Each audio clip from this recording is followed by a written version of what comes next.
Gisteren zijn er 25 hengsten doorgewezen naar de voorrijdagen.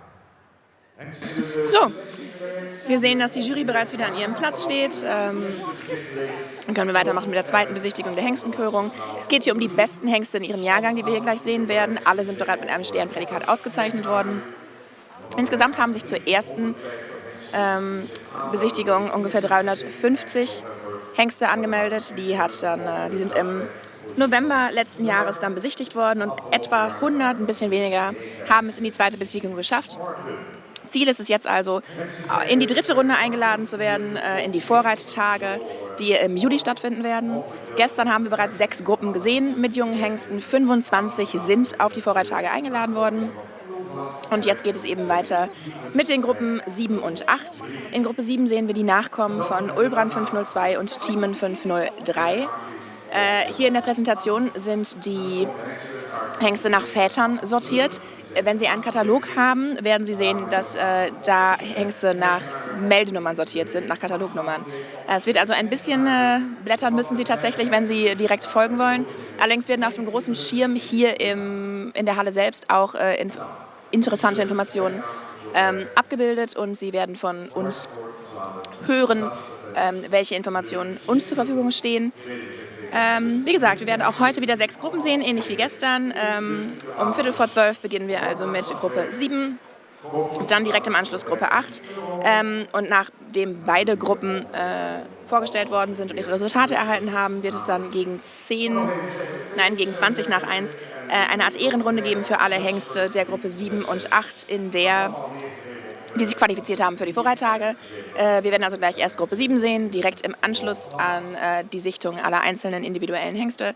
Wird die gesamte Gruppe noch einmal die Bahn betreten. Die Jury wird ihre endgültigen Entscheidungen treffen und uns dann direkt ihre Entscheidung mitteilen. Und dann gehen wir über in Gruppe 8. Sobald 2 Gruppen vollständig bewertet worden sind, gibt es dann die Ehrenrunde. Wir laden dann Züchter und Besitzer ein, sich auch auf der Bahn einzufinden. 2 Züchter, 2 Besitzer maximal pro Hengst. Wir wollen aus Sicherheitsgründen die Bahn ein bisschen leerer lassen als in Vorjahren.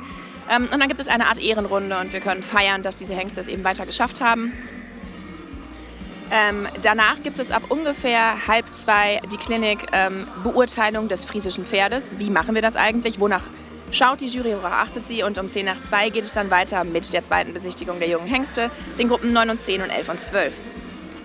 Und heute Abend ist dann natürlich wieder die Jubiläumsshow des Frisian Proms zu begutachten und sich anzusehen. Im Moment und um 4:45 können Sie im Hotel, im BTC-Hotel hier direkt nebenan, auch die Dokumentation King of the Stallions, das Bad Rieseig 6 sehen.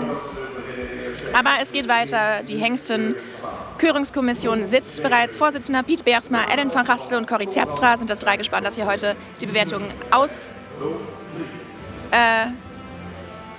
auswählt, die weiter dürfen in die nächste Runde. Der erste Hengst hat bereits die Bahn betreten. Wir machen also weiter mit Gruppe Nummer 7, die Söhne von Ulbrand 502 und Thiemen 503. Und wie gesagt, alle Informationen über diese Hengste finden Sie in den Katalogen, die Sie entweder hier kaufen können am Stand des KfPS oder aber auch im Internet finden und downloaden können als PDF-Datei.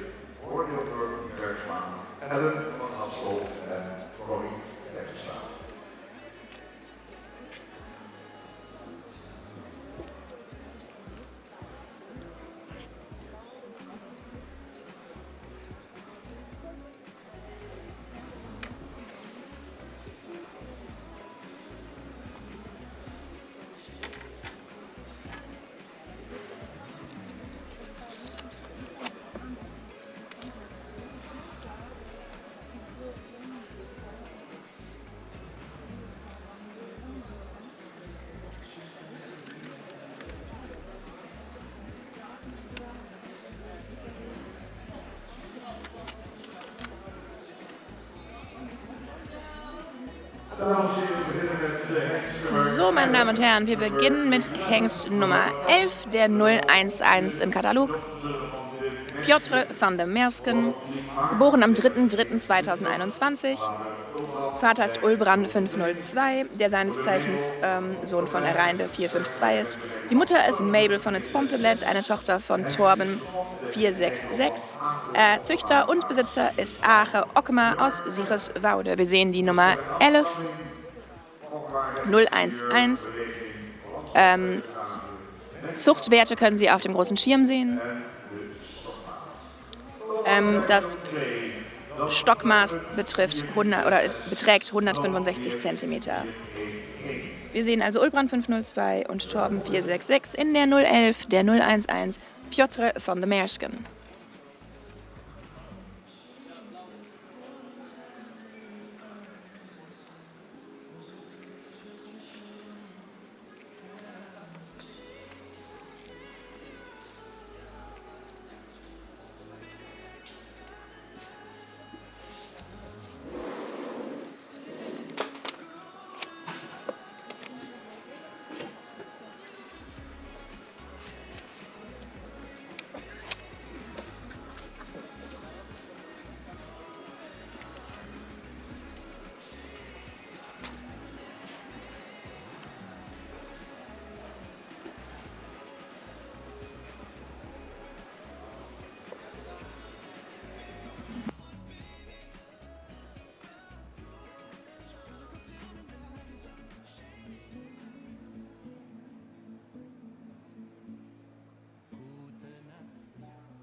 In dieser zweiten Bestimmung sehen wir jetzt den Hengst Nummer 13, die 013, Rinkstal de Oergong.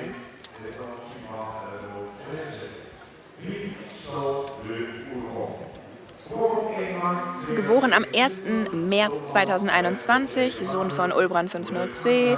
Mutter ist Anja Stahl de Urchong, eine Tochter von Jerke 434, ihres Zeichens Sternpräferentin. Züchter sowie Besitzer ist H. Friesweig in Heuns. Wir sehen also Ulbrand 502 und Jerke 434 in der 013, der 013 Rinkstall de Urchong.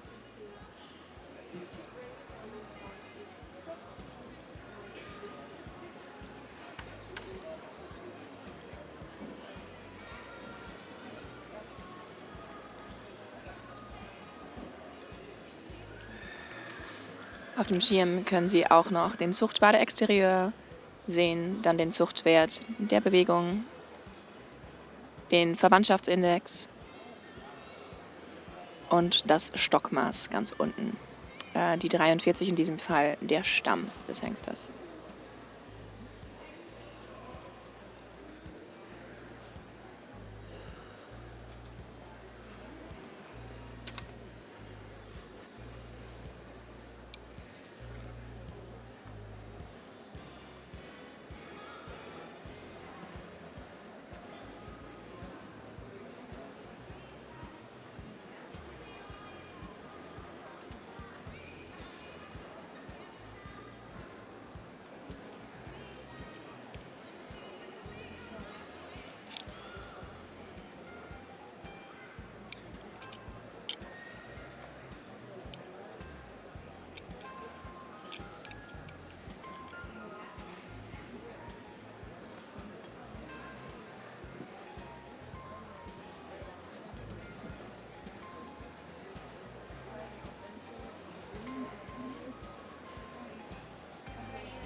Der Weg, den diese Hengste beschreiten, ist relativ lang und dauert ungefähr ein Jahr, bis alle Besichtigungen und Auswahlprozesse abgeschlossen sind, um im Stammbuch als Deckhengst aufgenommen zu werden. Eine erste Besichtigung hat, wie gesagt, schon fast stattgefunden. Dies ist die zweite Besichtigung. Hengste, die zur dritten Runde in die Vorreittage eingeladen werden, müssen sich dann dort wieder beweisen und werden eventuell zu zentralen Untersuchungen und zentralen Körungen eingeladen. Es muss auch noch eine tierärztliche Untersuchung positiv absolviert und abgeschlossen werden, genauso wie eine Spermauntersuchung. Und nur dann kann ein Hengst ins Stammbuch aufgenommen werden. Im letzten Jahr haben es 9 geschafft und Anmeldezahlen waren etwa so hoch für dieses Jahr. Mit 350 Hengsten haben wir in dieser Körungsrunde angefangen. Wir sehen auch, dass die Hengste im Schritt und im Trab präsentiert werden. Obwohl der Galopp auch eine Gangart des Friesenpferdes ist, gibt es die hier nicht zu sehen bei dieser Körung, aber sowohl bei der ersten Besichtigung in Käfigen als auch auf den Vorreittagen wird der Galopp mitbewertet. Und wie gesagt, wir sehen die Hengste heute sortiert nach Vatertieren und nicht chronologisch, so wie im Katalog angeboten.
Hengster weg en wegvliegen. Das ist Hengst Nummer 55, die 055 Pim RS.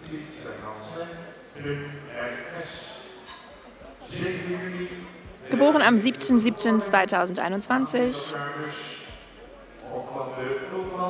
Auch ein Sohn von Ulbrand 502.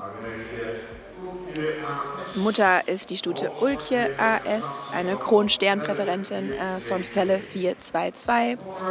Gezüchtet von R-Boss in Bolsward und Besitzer ist J. Kleinstra in Groningen. Wir sehen Ulbrand 502, Felle 422 in der 055, in der 55 Pim RS.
Muziekdansje, presentatie in de televisie, alle rust, lekker zitten op de studio, genieten van de jongjaargang Hengsten. Setzen Sie sich gerne schon mal hin, meine Damen und Herren, und genießen Sie diese zweite Körungsrunde. Im Moment sehen wir vor der Jury aufgestellt die Nummer 16, die 016, Robijn van der Oosterrein. Geboren am 22. April 2021, Sohn von Ulbrand 502.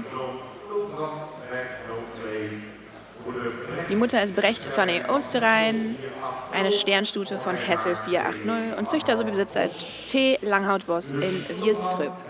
Wir sehen also Ulbrand 502 und Hessel 480 in der 016 der 16, Robijn van der Oosterrein.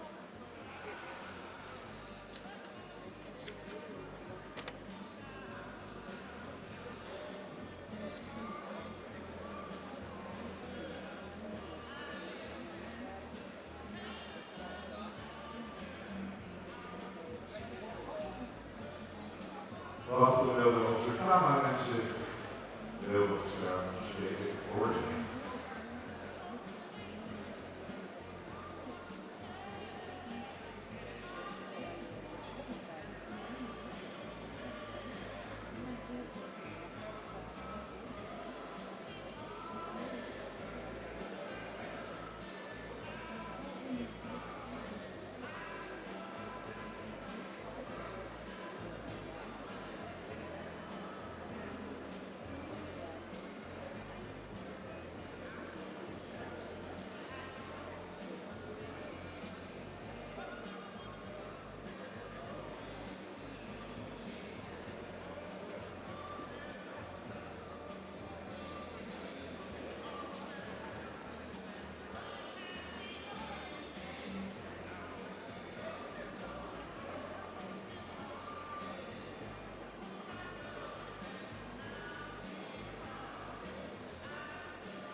Wir sehen hier auch wieder, dass tatsächlich auch die erste Körung schon unter guten Hengsten stattgefunden hat und die Crème de la Crème zugelassen worden ist zu dieser Besichtigung. Sie glänzen, sie präsentieren sich gut, es sind wirklich schöne Pferde.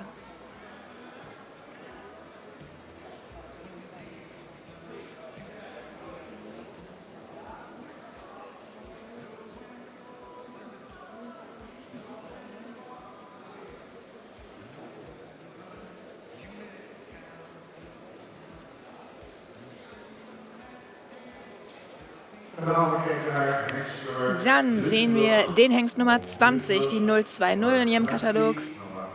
Pirk van der Meersken.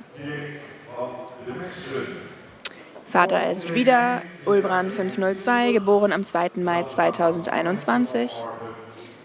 Die Mutter ist Alistair van der Meersken, die eine Kronsport AAA-Stute von Johannes 484 und Züchter sowie Besitzer ist Ache Ockema aus Siereswoude. Wir sehen Ulbran 502, Johannes 484 in der 020 Pirk van der Meersken.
In der zweiten Besichtigungsrunde sehen wir Hengst 30, die 030 Ocke van Elsmos.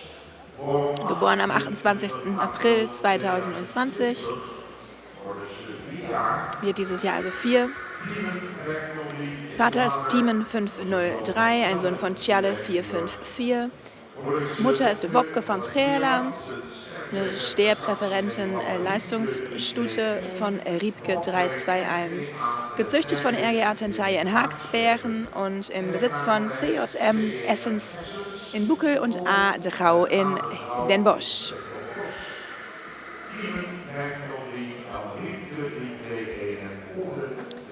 Wir sehen also Timen 503, Riebke 321 in der 030, in der 30 in Ocke van Elsmos.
In Gruppe 7 sehen wir Hengst mit der Nummer 038, der 038, Peter L.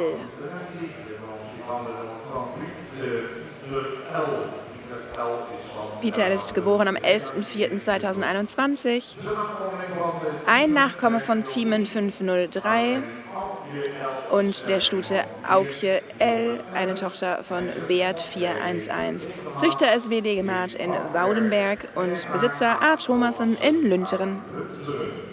Wir sehen Thiemen 503 und Beat 411 in der 038, der 038 Peter L.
Der letzte Hengst in dieser Gruppe 7 ist die 053, die 053, Ronnik Flantje Pay.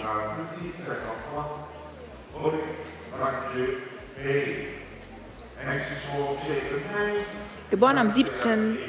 Mai 2021, ein Sohn von Team 503 aus der Mutter Flantje Quantje P, eine Stern Doppel-A Stute aus Hesse 480. Züchter ist J. Peters in Hochenow und Besitzer ist J.H. von Mahnen in Kesteren. Wir sehen also Team 503 und Hesse 480. In der 053 der 053 Ronnik Flantje P.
Das waren die Hengste der zweiten Besichtigung in der Gruppe 7. Immer sehr spannend für die Züchter und die Besitzer dieser Pferde.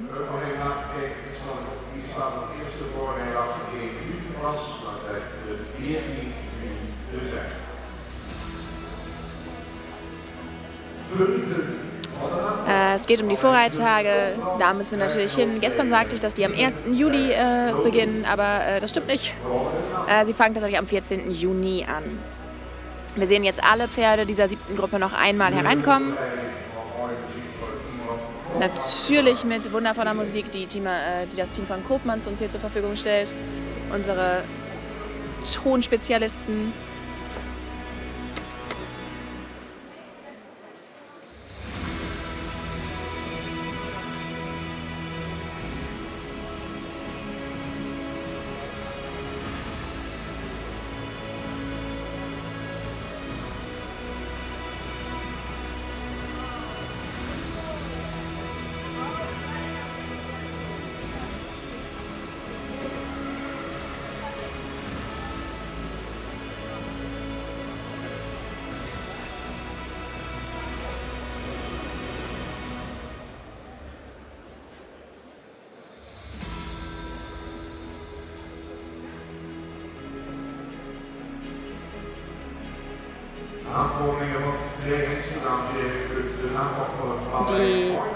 Die Nachkommen von zwei verschiedenen Hengsten, von Ulbran 502 und Schiemen 503, bietet der Jury die Gelegenheit, aber auch Ihnen, die Hengste miteinander zu vergleichen und die Nachkommen eines Vaters auch miteinander in Verband zu setzen.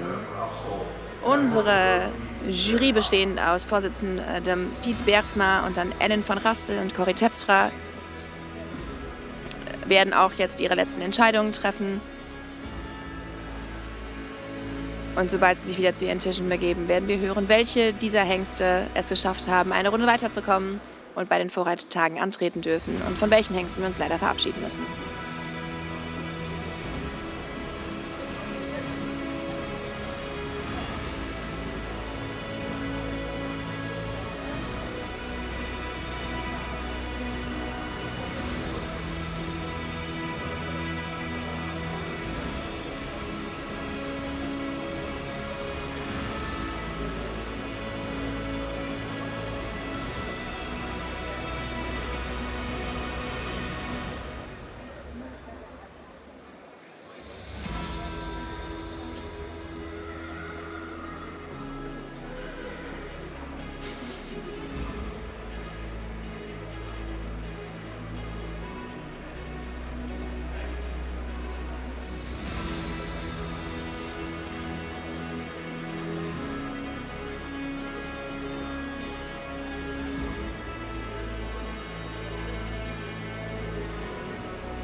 Und die Jury begibt sich zurück hinter ihren Tisch. Wir stellen die Pferde auf und dann hören wir vom Juryvorsitzenden Piet Bergsma, wer mitkommt und wer mit. Vielen Dank, Bert. Ich wiederhole mich eventuell etwas, aber ich sage es heute trotzdem nochmal. Wir werden dieses Jahr mehr Hengste mitnehmen als in Vorjahren, um unseren Genpool weiter auszubreiten. Wir wollen die Pferde gesund halten, wir wollen dafür sorgen, dass nicht zu viel Verwandtschaft besteht zwischen den Müttern und Vätern. Und deshalb wollen wir eben den Genpool etwas erweitern. Darum sind wir etwas großzügiger dieses Jahr als in anderen Jahren. Wir wollen Ihnen aber gerne diese Informationen mitgeben, damit Sie auch von dieser Perspektive aus mitbeurteilen können, warum wir welche Entscheidungen treffen.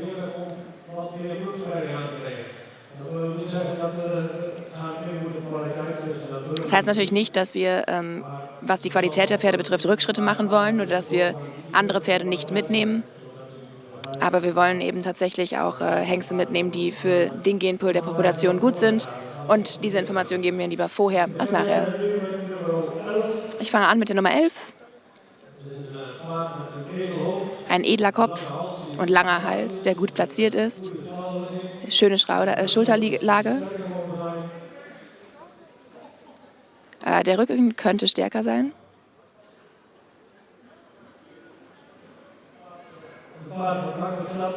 Ein einfacher und raumgreifender Schritt.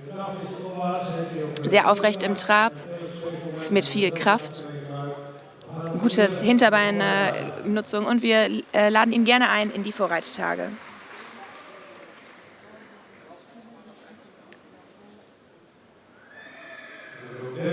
Die Nummer 13. Ein Pferd mit viel Front und viel Rassausstrahlung.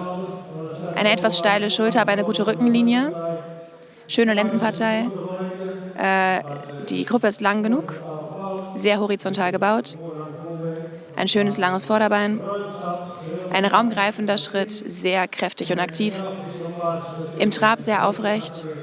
Und ein schöner Hinterbeingebrauch. Ein sehr schöner Schwebemoment und auch diesen nehmen wir gerne mit in die Vorreittage.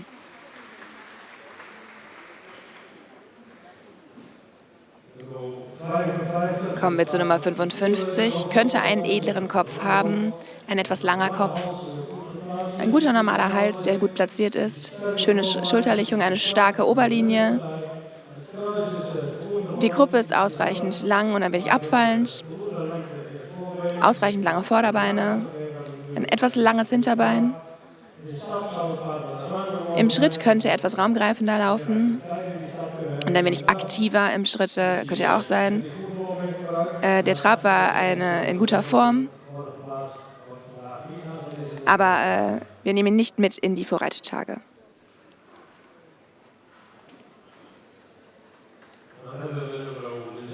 Dann haben wir Nummer 16, ausreichend edler Kopf und ein langer Hals, der gut platziert ist, schöne Schulterlage, eine sehr starke Rückenlinie.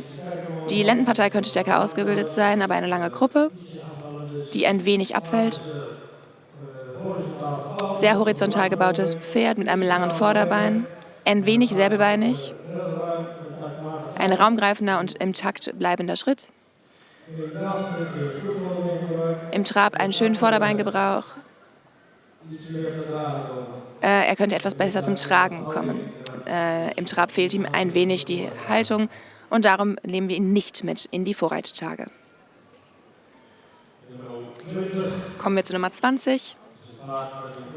Ein Pferd mit einem ausreichend edlen Kopf, ein etwas vertikaler Hals, aber eine gute Schulterlage, eine starke Rückenlinie. Die Lendenpartei ist gut angeschlossen, eine etwas abfallende Gruppe, langes Vorderbein, sehr guter Schritt, sehr gut im Körpereinsatz auch, ein schönes Schwebemoment im Trab und eine gute Hinterbeinnutzung. Dieses Pferd nehmen wir mit in die Vorreitertage.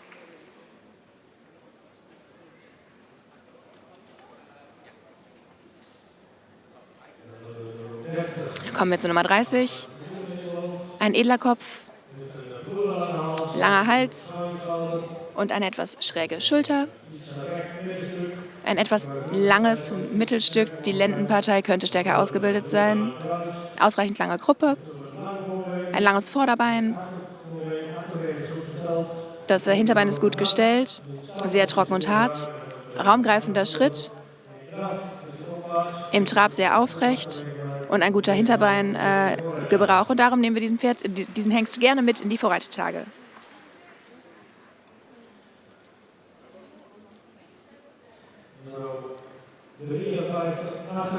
Nummer 53, 38. Nummer 38. Ein edler Kopf. Hals ist ausreichend lang. Eine gute Schulterlage. Die Rückenlinie könnte stärker sein. Die Gruppe ist abfallend, aber ausreichend lang. Ein ausreichend langes Vorderbein. Im Schritt könnte er raumgreifender sein und etwas mehr zum Tragen kommen im Trab. Darum nehmen wir das Pferd nicht mit in die Vorreitertage.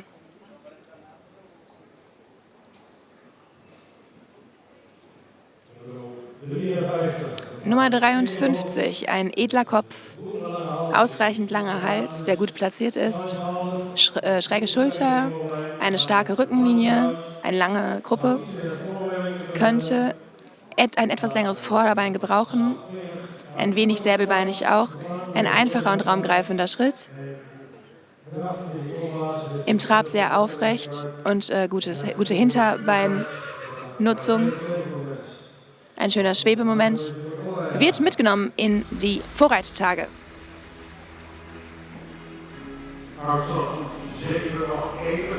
So, dann fasse ich einmal diese Resultate der Gruppe 7 zurück. Mitgenommen in die Vorreitertage werden die Nummer 11, die Nummer 13, die Nummer 20, die Nummer 30 und die Nummer 53. Dann machen wir weiter mit Gruppe 8. Die Nachkommen von Alke 468 und Thiemen 503.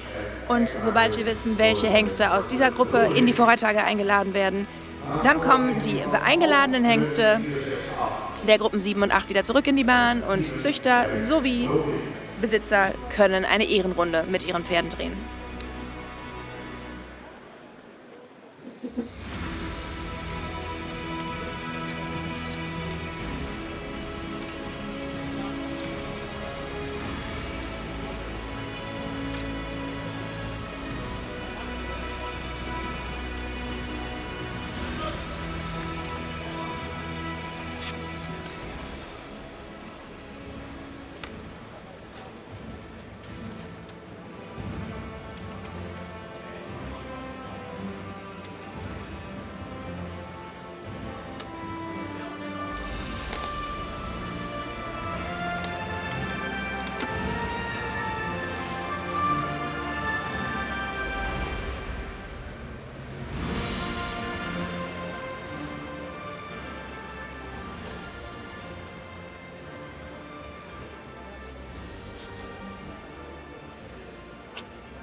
Der erste Hengst der Gruppe 8 ist in der Manege. Die Nummer 289, die Nummer 289. Die 2897 van Eastwey. Geboren am 7. April 2021. Sohn von Alke 468, der Sohn ist von Farbe 348. Mutter ist Femke Frauke von der Mastwal, eine Stute aus Uldrik 457. Züchter sowie Besitzer ist FM Hasma in Schirma. Wir sehen also Alke 468 und Uldrik 457 in der 2897 von der Eastwey.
Nummer 289 wat stillen zijn. Deze is regelmatig.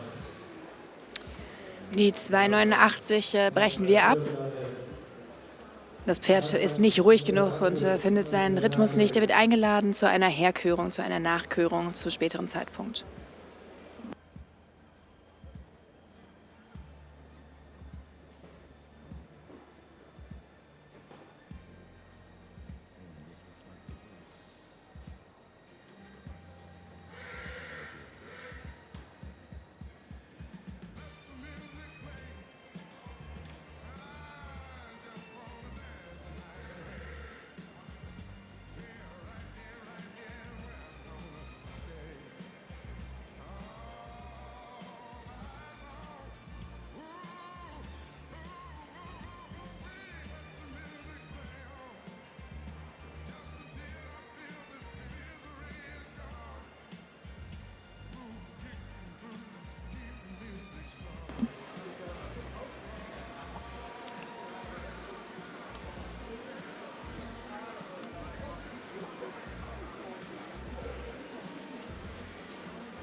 Dann ist der nächste Hengst in der Gruppe 8 an der Reihe, die Nummer 322. Die 322 Schorsch Fraukje, ein Sternhengst vom 25. März 2021. Ein Sohn von Alke 468. Mutter ist Fukje Fraukje, eine Tochter von Felle 422, ihres Zeichen Sternstute. Züchter sowie Besitzer ist J.G. von der Linden in Tervespel. Sind Alke 468 und Felle 422 in der 322 der 322 Schorsch Fraukje.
Wie gesagt, nach Gruppe 8 werden alle Hengste, die es in die Vorreitertage geschafft haben, noch einmal auf die Bahn gebeten mit 2 Züchtern und 2 Besitzern pro Hengst maximal. für eine kleine Ehrenrunde und die Ehrung dieser Hengste. Im Anschluss daran wird hier auf der Hauptbahn wieder eine Klinik stattfinden zum Thema Beurteilen des Friesenpferdes. Dann werden wir alle zusammen lernen, was eigentlich die wichtigen Merkmale eines Friesenpferdes sind und worauf die Jury achtet, die sich jetzt hier diese neuen Hengste ansieht, die es eventuell ins Stammbuch schaffen. Danach geht es etwa gegen 10 nach 2 wieder weiter mit den restlichen Hengsten, die in den Gruppen 9, 10, 11 und 12 beurteilt werden. Wir hoffen, gegen ungefähr 5:30 das Programm hier abschließen zu können. Dann wird die Halle geleert und wir werden übergehen zur Jubiläumsshow. Wir sehen jetzt in der Bahn den Hengst mit der Nummer 146, der 146.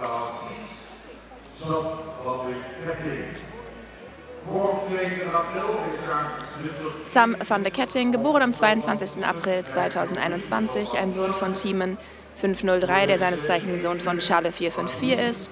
Seine Mutter ist Eefke van het Hiem, eine Modellpräferentenstute aus Norbert 444. Züchter ist S.A. Holzmar in Chorle, im Besitz von Mahnen in Ede und A. Thomassen in Lünteren. Wir sehen Thiemen 503 und Norbert 444 in der Katalognummer 164, der 146, Sam van der Ketting.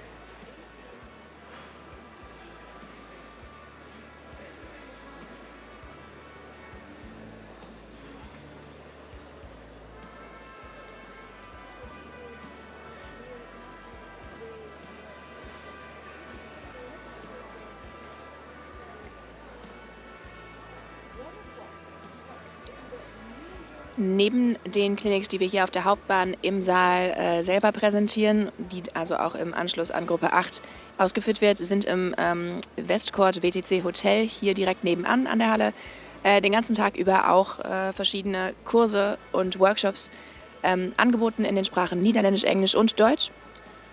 Diese können Sie finden in den New York-Sälen des Hotels auf der ersten Etage. Seite 74 Ihres Katalogs bietet eine Übersicht aller zu besuchenden Clinics. Außerdem können Sie dort auch in den gleichen Sälen, in den New York-Sälen des Westcourt Hotels, die Dokumentation zum King of the Stallions, dem König der Hengste, Jasper 366, sehen. Die Dokumentation ist gestern in Premiere gegangen und wird im Laufe der Woche vermutlich auch noch auf den Fernsehsendern Omroep Friesland und NPO 2 zu sehen sein.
Wir schauen jetzt auf den Hengst mit der Nummer 153, die 153, Sjoerd van de Friese Peel.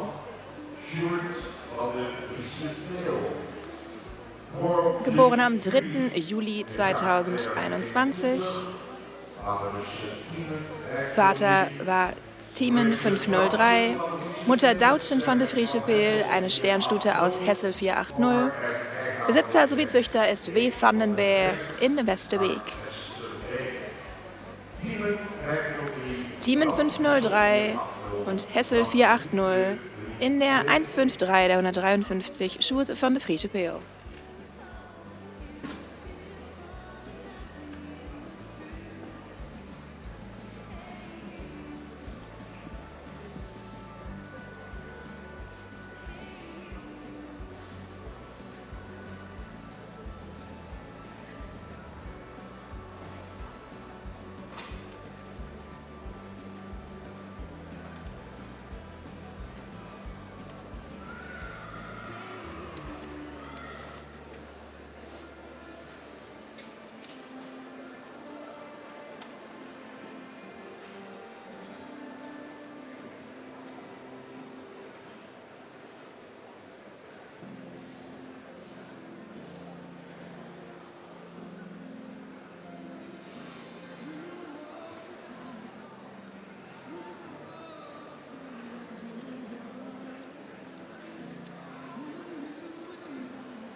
presentatie van hengstnummer 203. Wir machen weiter mit der Vorstellung des Hengstes 253, 253. Sven van Wetzenbosch.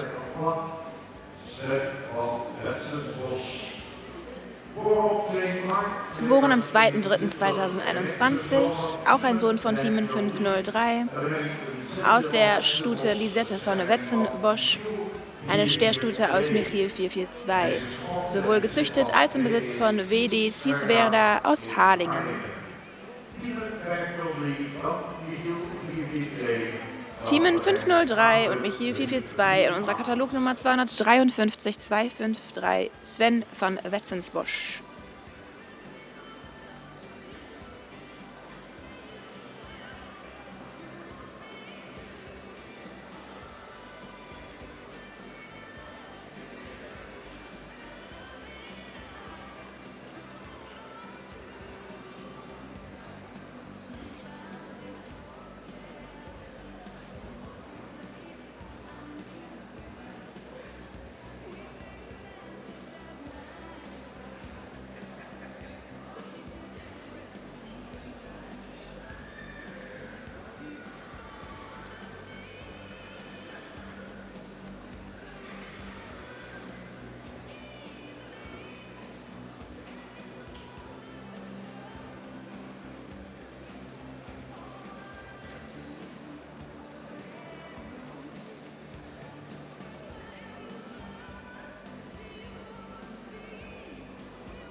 stelt de heksenummer 163, namensnummer 163. 163. Nummer 163, 163, weer de Noos. Voor 30 april 2021. Johan Tielenberg 03 en Bouke over ten aanzicht, de ster van de 474.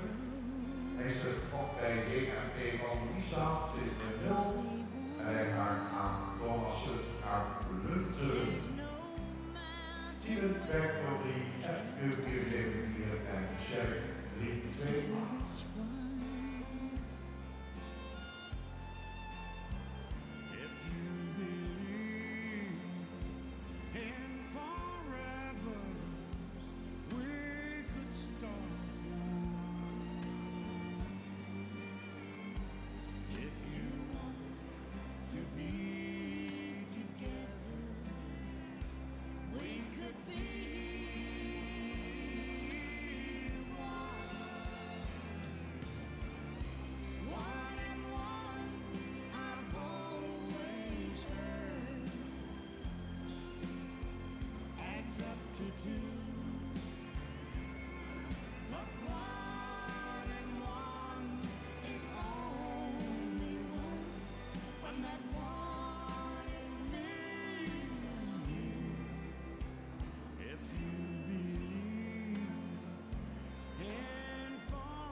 Take me to the matador. He will know just what it's for. He will help me with my life. He will open every door. When the bull is on the rain, you need all the help you can. And the mariachi sing with the lonely mandolin. See those people shout out loud. Give me more, give me more. Wir sind in Hengst mit der 163 der 163, Piet Utenot, geboren am 30.04.2021 als Sohn von Thiemen 503 und Bauke von Tuve-Ramsicht, eine Sternstute aus Epke 474. Züchter ist JMP von Lieshaus in Mill, Eigentümer ist A. Thomassen in Lünzeren. Thiemen 503 und Epke 474 in der 163 in der 163 per Utenot.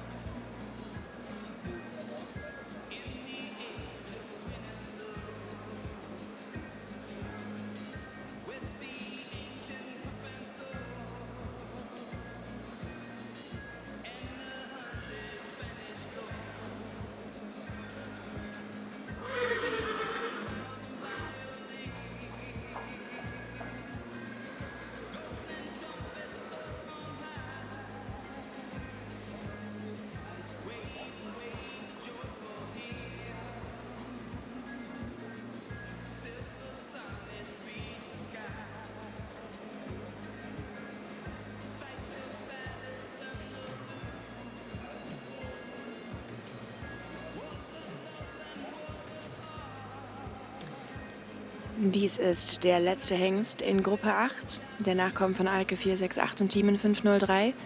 Direkt nach diesem Hengst werden alle Hengste dieser Gruppe wieder auf die Bahn gebracht für eine letzte Runde gemeinschaftlich. Dann kann die Jury ihre letzten Entscheidungen treffen. Anschließend daran wird uns der Vorsitzende der Jury, Piet Bergsma, ihre Urteile erklären, warum welches Pferd wohl oder nicht mitgenommen wird auf die Vorreittage. Dann werden die Hengste, die eine Runde weitergekommen sind, aus Gruppen 7 und 8 wieder zurück eingeladen, um mit ihren Besitzern und Züchtern gemeinsam zu feiern, dass sie diesen nächsten Schritt erreicht haben. Heute, Freitag, ist Tag der jungen Hengste. Wir sind mittlerweile beim letzten der Gruppe 8 angekommen. Wir sehen den Hengst 169, die 169, Swarre, J und H, geboren am 15. Mai 2021 als Sohn von Thiemen 503 und Maureen Lester, J und H, eine Sternstute aus Reinde 452. Züchter und Besitzer ist J. Jellemar Heitema in Heech. Wir sehen Thiemen 503 und Reinde 452 in der Katalognummer 169 in der 169, Swarre, J und H.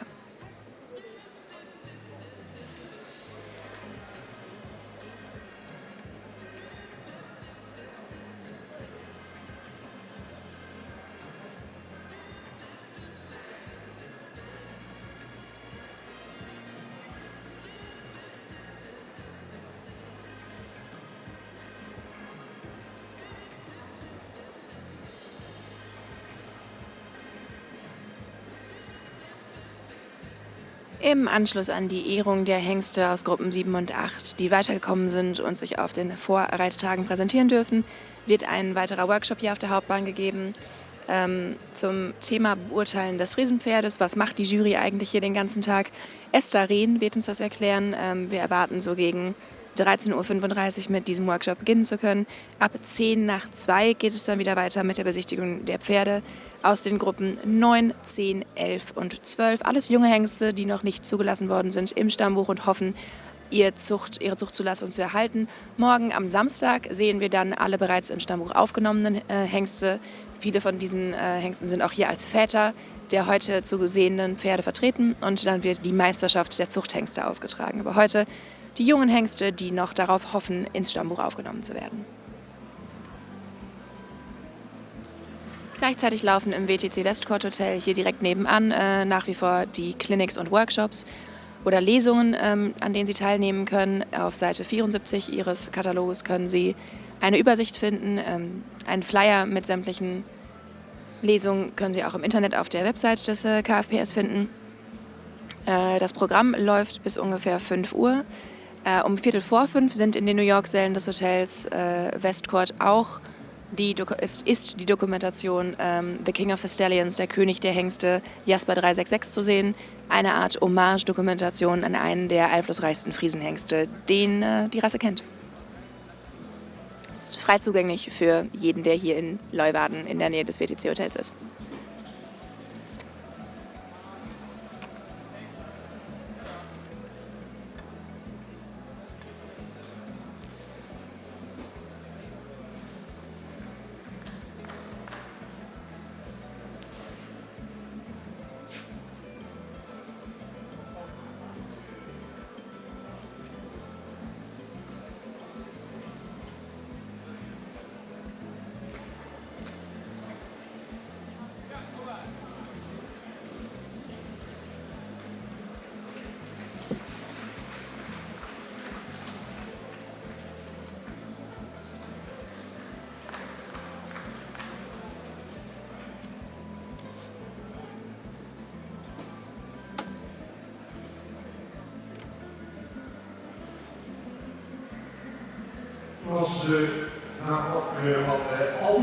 Das waren die Nachkommen von Alke 468 und Thiemen 503 in der Gruppe 8.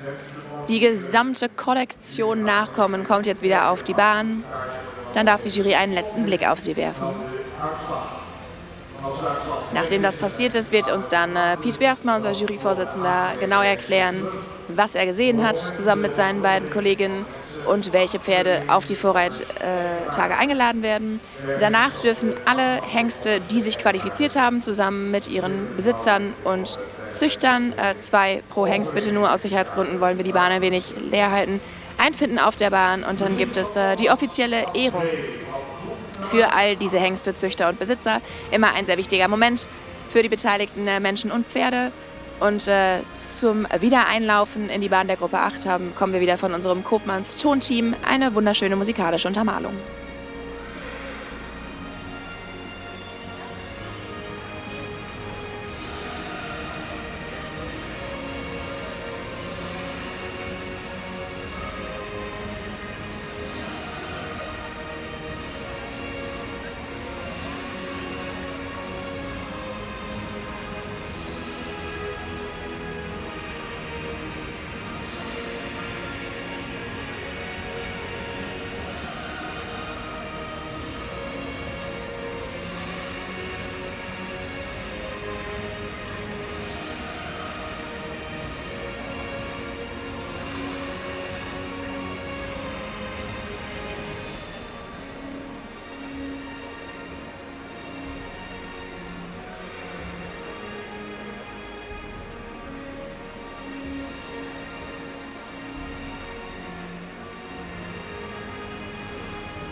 Spannend, spannend, spannend, meine Damen und Herren. Es folgen also die Resultate der Gruppe 8. Wir hören Piet Bersma zu. Vielen Dank, Bert. Wir fangen mit der 322 an. Könnte einen edleren Kopf haben, ausreichend langer Hals, eine etwas steile Schulter, starke Rückenlinie und eine lange Gruppe. Könnte eine korrektere Vorderbeinstellung haben, auch das 8 Hinterbein könnte korrekter stehen. Ausreichend raumgreifender Schritt. Im Trab tragend genug, aber durch die Gliedmaßenstellung werden wir dieses Pferd nicht einladen zu den Vorreittagen.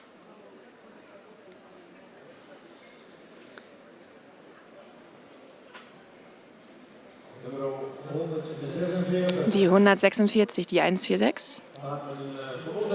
Ein edler Kopf, könnte eventuell einen etwas längeren Hals haben, eine gut gelegene Schulter. Die Oberlinie könnte stärker sein, aber eine lange Gruppe, die gut liegt, ist vorhanden. Lange Vorderbeine, ein wenig säbelbeinig im Hinterbein. Der Schritt könnte raumgreifender sein. Im Trab viel Hautung und macht eine gute Figur. Aber auch da ein wenig nicht im Takt und darum nehmen wir auch dieses Pferd nicht mit in die Vorreittage.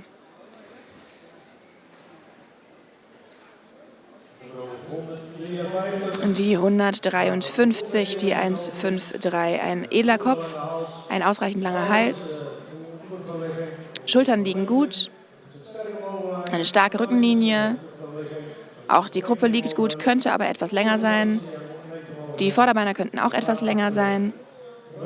Ein raumgreifender Schritt bei diesem Pferd, könnte aber ein wenig mehr Sprung mitnehmen. Im Trab sehr aufrecht. Auch das Vorderbein wird gut benutzt. Und dieses Pferd wird eingeladen in die Vorreittage.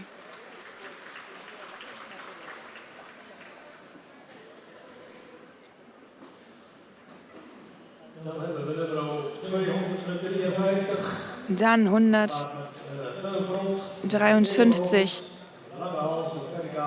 Ein edler Kopf, ein langer Hals, der gut platziert ist, starke Schultern und eine starke Rückenlinie. Die Gruppe ist lang, aber etwas abfallend. Ein wenig säbelbeinig im Hinterbein, ein raumgreifender Schritt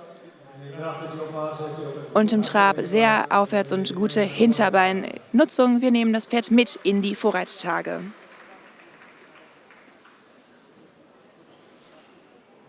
Nummer 163. Dann kommen wir zur 163. Das Pferd könnte etwas mehr Genick gebrauchen, ein langer Hals, der gut liegt, eine gute Schulterlage, eine ausreichend starke Oberlinie. Die Gruppe könnte etwas länger sein, gut gestellte Vorderbeine. Der Schritt könnte raumgreifender sein. Auch der Körper könnte mehr eingesetzt werden. Sehr viel Front im Trab. Der Rücken arbeitet nicht gut mit im Trab. Das Pferd könnte besser zum Tragen kommen und darum wird es nicht eingeladen in die Vorreittage.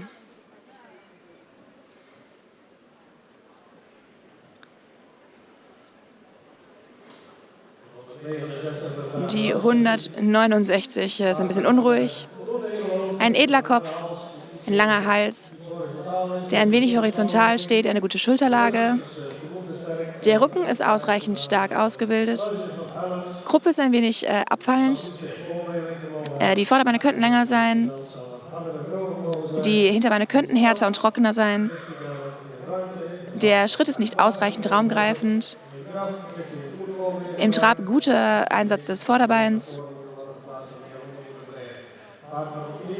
Aber dieses Pferd nehmen wir nicht mit in die Vorreittage. 2 Hengste sind mitgenommen worden in die Vorreittage. Die 153 und die 253. Dann werden jetzt 7 Hengste zurück auf die Bahn gebeten. Und zwar die aus den Gruppen 7 und 8, die eingeladen worden sind zu den Vorreittagen. Die Nummern 11, 13, 20, 30, 53, 153 und 253 werden mit ihren Züchtern und Besitzern die Bahn betreten für eine Ehrenrunde und eine Ehrung. Wir bitten Besitzer und Züchter wieder darauf Rücksicht zu nehmen, dass wir aus Sicherheitsgründen nur 2 Züchter und 2 Besitzer pro Hengst in der Bahn erlauben und würden Sie auch bitten, Ihre Kinder auf Abstand zu halten, um auch deren Sicherheit garantieren zu können. Detlef Elling und Jan Ramakers betreten jetzt hier die Bahn, die diese Ehrung vornehmen werden. Außerdem sehen Sie wieder unsere in Trachten, traditionell friesischen Kleidern tragenden Blumenfrauen auf der Bahn. So wie sich das gehört hier auf der Hengstkörung des KfPS, das heute oder dieses Jahr seinen 145. Geburtstag feiern darf. Insgesamt sind nun 32 Hengste eingeladen worden zu den Vorreittagen, 25 gestern und bis jetzt 7 heute. Aus den Gruppen 19, 11 und 12 werden sich sicherlich noch einige andere Hengste zu dieser Gruppe dazugesellen.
Züchter und Besitzer, kommen Sie bitte zu uns auf die Bahn.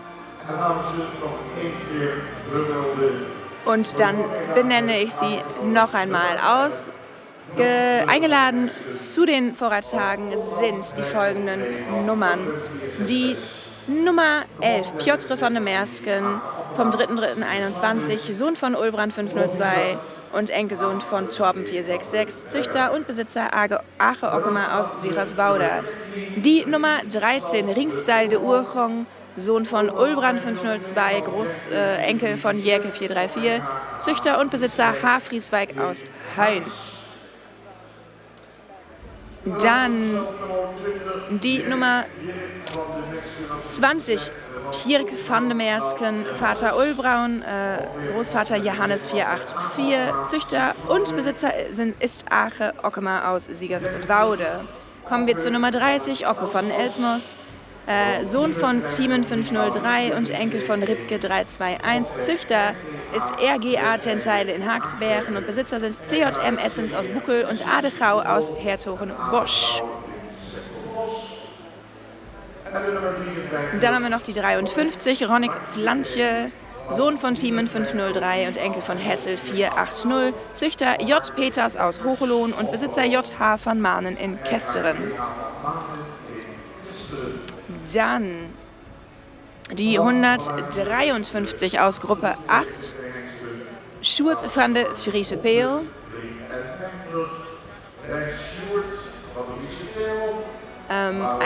Sohn von Thiemen 503 und Enkel von Hessel 480.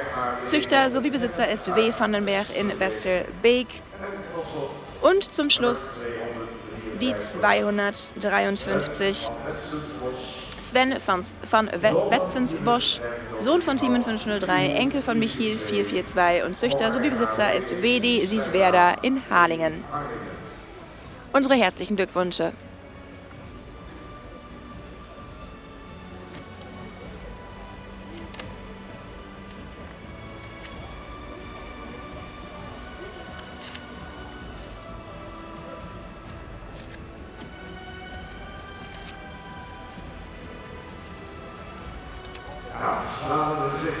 Ja, ich sehe strahlende Gesichter in der Bahn.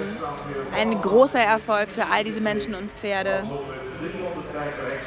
Aus den 350 Hengsten, die in Harich in der ersten Besichtigung waren, haben es nur knappe 100 hierhin geschafft und nicht viele werden bis in die Vorreittage eingeladen. Es bleibt natürlich noch die tierärztliche Untersuchung und die Sperma-Untersuchung abzuwarten, ob diese Einladung bestehen bleibt. Aber im ersten Anflug haben sie es geschafft und sind eingeladen worden. Es geht auf in Richtung der Vorreittage diesen Sommer.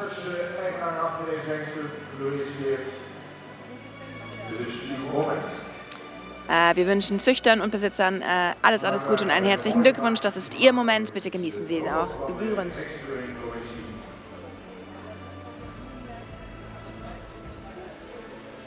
Wir bedanken uns auch noch einmal bei unserer Hengstenkörungskommission, bestehend aus dem 3-kopfstarken Team, das geführt wird von Piet Bergsma als Vorsitzendem.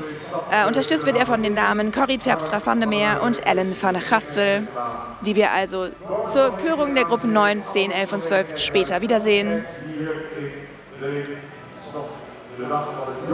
Und heute am Tag des jungen Pferdes, der jungen KfPS, sehen wir qualitativ hochwertige Pferde in der Bahn, die jetzt im Schritt auch noch eine Ehrenrunde drehen dürfen.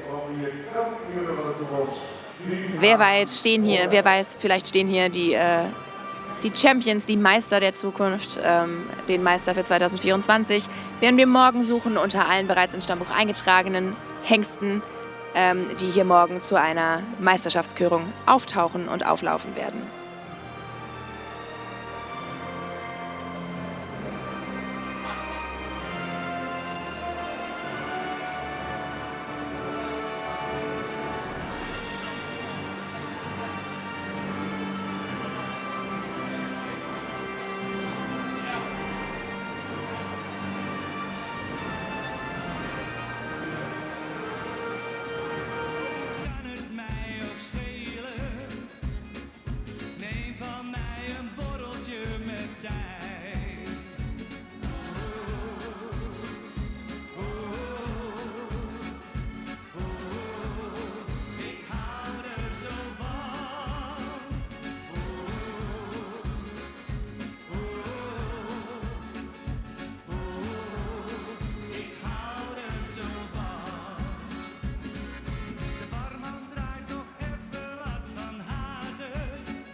verrode door de tijd. Het is deze hoe het veld. En ik weet niet zelfs geen reet. In een doolhof van emoties geht de tijd aan mij voorbij. Ik ren door aan de paden, weet ik je iets rond mij daar. De hinders in het veld, de moenen op het dik. Ze winnen er net meer, het is net meer gelijk. Ik zag weer al de beelden, maar mijn stout er net meer wist. Is daar een grote leegte? Ik viel een groot gemis. Het lijkt het krijgt dat ik daar weer heren ken. Het lijkt het krijgt dat ik geen verliezen ben. In het hart van mijn gevoel zal ik daar niet vergeten. In het hart van mijn gevoel bestaat bij mij. Ik denk waarom en ik voel dat ik bij mij de laatste koe. Vanaf de eerste dag. De woorden uit die brief staan in mijn holle spraak. Ik kwam je terug te jaren, net heb ik verdrukt. Zoals de wind mij wilken jaagt, rond hij tekent dicht. Dan zoek ik naar de lucht, tussen de wolken, uit het lucht. Het lijkt het krijgt, dat ik daar weer heren ken. Het lijkt het krijgt, dat ik geen verliezen ben. In het hart van mijn gevoel zal ik daar niet vergeten. In het hart van mijn gevoel bestaat bij mij. Ik denk waarom en ik voel dat ik bij mij de laatste koe. Vanaf de eerste dag zoek ik van verdriet naar de hemel op me wollen. Om daar maar om te kraaien is niet maar te vallen.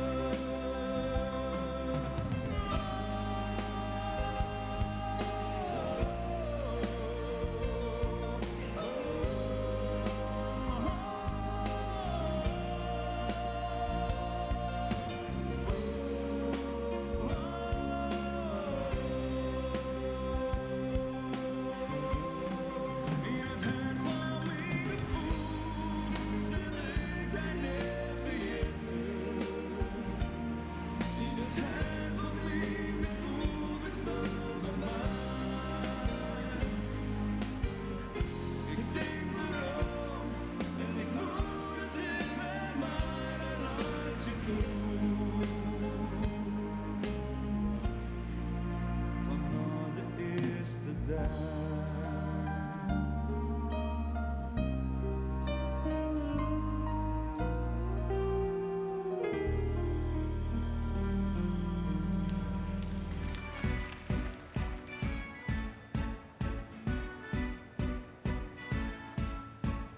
Vogels die verdwalen als de wind ze niet komt halen, vliegen in een lange rij, onverwachts aan mij voorbij. Heb ze net op tijd zien komen, was weer half aan het dromen na een lange nacht.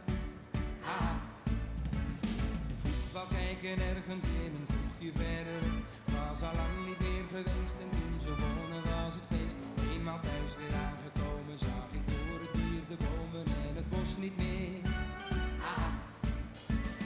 Zonder sneetjes brood was ik waarschijnlijk half dood als ik vanmorgen niet meteen was opgestaan. Gelijk naar buiten op de fiets, al wil mijn hoofd nog even niets. Een nieuwe dag begint te stijgen weer te gaan. Leef nu het kan, praat met Jan en alle man, pluk de dag. dat je bestaat. Hou van het leven houdt van jou. Ga eruit, zeg het voort, zodat iedereen het hoort. Rustig even slapen is het allerbeste wapen. Al 2 aspirines op tegen de oorlog in mijn kop. Zou het nog veel langer duren, waren dit mijn laatste uren op de wereldbol. Ah. Zonder sneetjes brood was ik waarschijnlijk half dood. Als ik vanmorgen niet meteen was opgestaan. Gelijk naar buiten op de fiets, al wil mijn hoofd nog even niets. Een nieuwe dag begint, het is tijd om weer te gaan. Leef nu het kan, praat met Jan en alle man. Pluk de dag, wees paraat, laat zien dat je bestaat. Hou van het leven houdt van jou. Ga eruit, zeg het woord, zodat iedereen het hoort. Leef nu het kan, praat met Jan en alle man. Pluk de dag, wees paraat, laat zien dat je bestaat. Hou van het leven houdt van jou. Ga eruit, zeg het woord, zodat iedereen het hoort. Zonder sneetjes brood was ik waarschijnlijk half dood. Het is tijd om weer te gaan.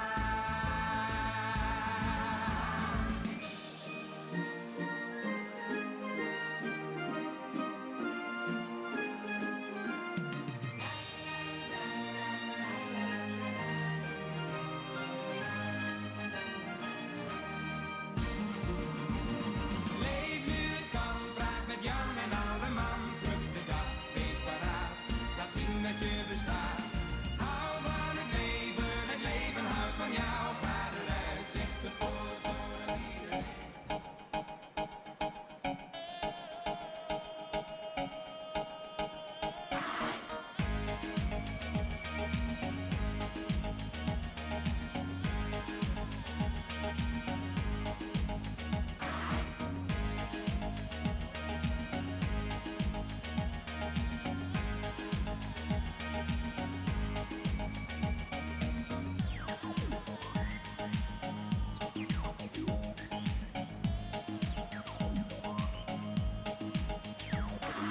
When I dance, they call me Macarena, and the boys they say que soy buena. They all want me, they can't have me, so they all come and dance beside me. Move with me, chant with me, and if you're good, I'll take you home with me.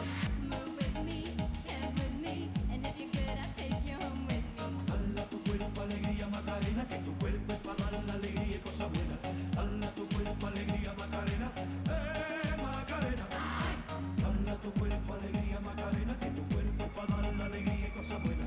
Dala tu cuerpo alegría Macarena, Macarena. Now don't you worry about my boyfriend, the boy whose name is Vitorino. I don't want him, couldn't stand him, he was no good, so I. Now, come on, what was I supposed to do? He was out of town, and his 2 friends were so fine. Dala tu cuerpo alegría Macarena, que tu cuerpo es para dar la alegría y cosa buena. Dala tu cuerpo alegría Macarena, Macarena. Dala tu cuerpo alegría Macarena, que tu cuerpo es para dar la alegría y cosa buena. Dala tu cuerpo alegría Macarena, Macarena.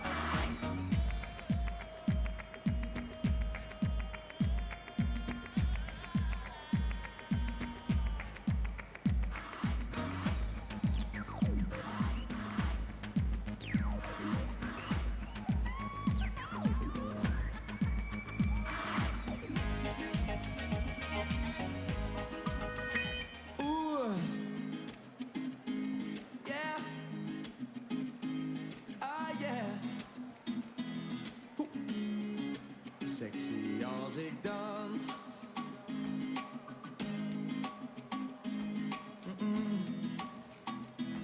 Yeah. Ah, weet je wat het is? Ik heb geen goede moves, maar zie je niet dat Tijd gaat snel mensen, lekker muziek van de jongens van de Kombands. Wij gaan het zo dadelijk oppakken. Ze zeggen tegen jongens. We hebben nog 4 groepen te beoordelen vanmiddag voordat we doorgaan met die prachtige jubileumshow die vanavond om 8:30 weer gaat beginnen. Ja, morgen de dag van het jaar op Fries Paardengebied, morgen de Hengstenkeuring met al die So, wir sehen, dass sich die Juroren wieder an ihren Tisch begeben. Wir machen also weiter mit der zweiten Runde der Besichtigung der jungen Hengste, die hoffen, in Stammbuch aufgenommen zu werden. Es geht weiter mit der Gruppe 9, den Nachkommen von Tide 501 und Ime 507. Heute Abend können Sie zum letzten Mal die Jubiläumsshow sehen, die wir zum 145-jährigen Geburtstag des KFPS organisiert haben.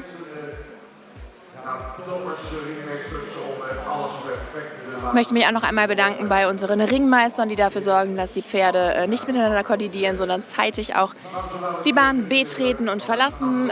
Auch bei den Vorbringern oder Vorführern möchte ich mich bedanken. Das sind die Herren und Damen ganz in Weiß, die die Pferde hier präsentieren und dafür sorgen, dass wir sie auch gut sehen können. Auch denen gilt natürlich unser Dank. Es geht so weiter mit der Gruppe 9, den Nachkommen von Tide 501 und Ime 507. Danach gibt es Gruppe 10, die Nachkommen von Wander 512 und Auet 514. Und nach der Gruppe 10 werden, wie gerade eben auch, die Hengste, die eingeladen worden sind zu den Vorreittagen, mit Züchtern und Besitzern gebeten, für eine Ehrung zurück auf die Bahn zu kommen. Allerdings gehen jetzt die Dichter an und der erste Hengst der Gruppe 9 betritt die Bahn. Wir machen also erst weiter mit Gruppe 9, der noch ins Stammbuch aufzunehmenden Hengste und Hoffnungsträgern.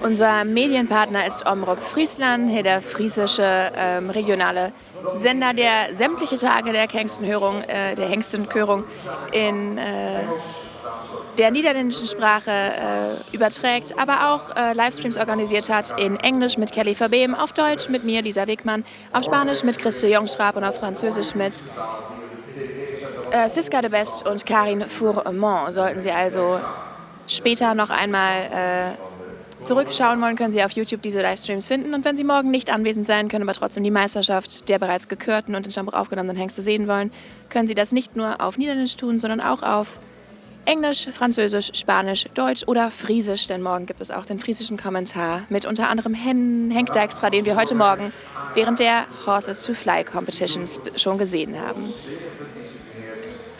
Wir sehen jetzt aber hier den sehr disziplinierten ersten Hengst der Gruppe 9.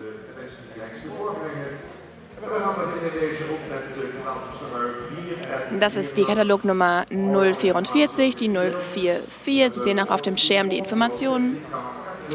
Die 44, Ricus, geboren am 5. Mai 2021. Ein Sohn von Tide 501, der selber wieder Sohn von Albin 469 ist. Mutter dieses Hengstes ist Wanda Minsje K., eine Tochter von Pier 448. Züchter ist PJM Wilms Strijbos aus Gashoek und Besitzer ist A. Lüttikhuysen aus Kootwijkerbroek. Wir sehen also Tide 501 und Pier 448 in der Katalognummer 044, der 044 Ricus.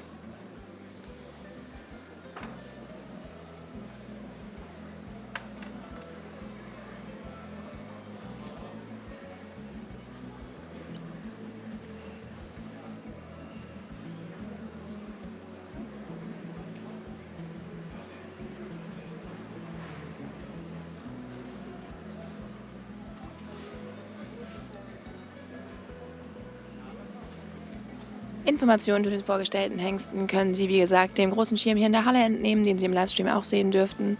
Außerdem sollten Sie den Katalog hier heute in der Halle erstanden haben, am Stand der KFPS. Können Sie chronologisch sortiert nach Nummern alle Hengste im Katalog finden. Wir sind also im Moment auf Seite 26 bei der 044. Hengste werden vorgestellt, nicht chronologisch nach Nummern sortiert, sondern nach Vätern, weil es so für die Jury sowie für Sie als Zuschauer einfacher ist, die Nachkommen der einzelnen bereits gekürten und im Stammbuch aufgenommenen Hengste miteinander zu vergleichen und tatsächlich die allerbesten weiterzulassen. Es geht ja schließlich hier um die Crème de la Crème. Die sind bereits sehr, sehr gute Pferde, schöne und dem Rassentyp entsprechende Friesenpferde. Gleichzeitig laufen heute nach wie vor die Clinics und Workshops drüben im WTC-Hotel. Auf Seite 74 Ihres Katalogs können Sie das gesamte Programm sehen. Es gibt einen niederländischen Saal, einen englischen Saal und einen deutsch-niederländischen Saal. Clinics und Workshops sind also hier im Hotel zu folgen in englischer, deutscher und niederländischer Sprache. Das genaue Programm können Sie, wie gesagt, dem Internet-Flyer entnehmen, den Sie auf der Website des KPS finden können, oder der Seite 74 in Ihrem Katalog. Außerdem wird um 4:45 in den New York-Sälen drüben im WTC Westcourt Hotel hier in Leeuwarden auch noch die Dokumentation Jasper, King of the Stallions, der König der Hengste, gesendet und für alle Zuschauer zugänglich gemacht. Jasper 366, der König der Hengste, war ein sehr einflussreicher Zuchthengst für die Friesenpferde, der leider nicht mehr unter uns weilt. Die Dokumentation ist am Donnerstag in Premiere gegangen, wird heute und morgen ausgestrahlt und hier auf der Hengstenkörung und wird von Omroep Friesland und wahrscheinlich auch von NPO2, dem niederländischen zweiten Fernsehen, zweiten Sender, vermutlich auch noch ausgestrahlt. Wann, kann ich Ihnen allerdings noch nicht sagen.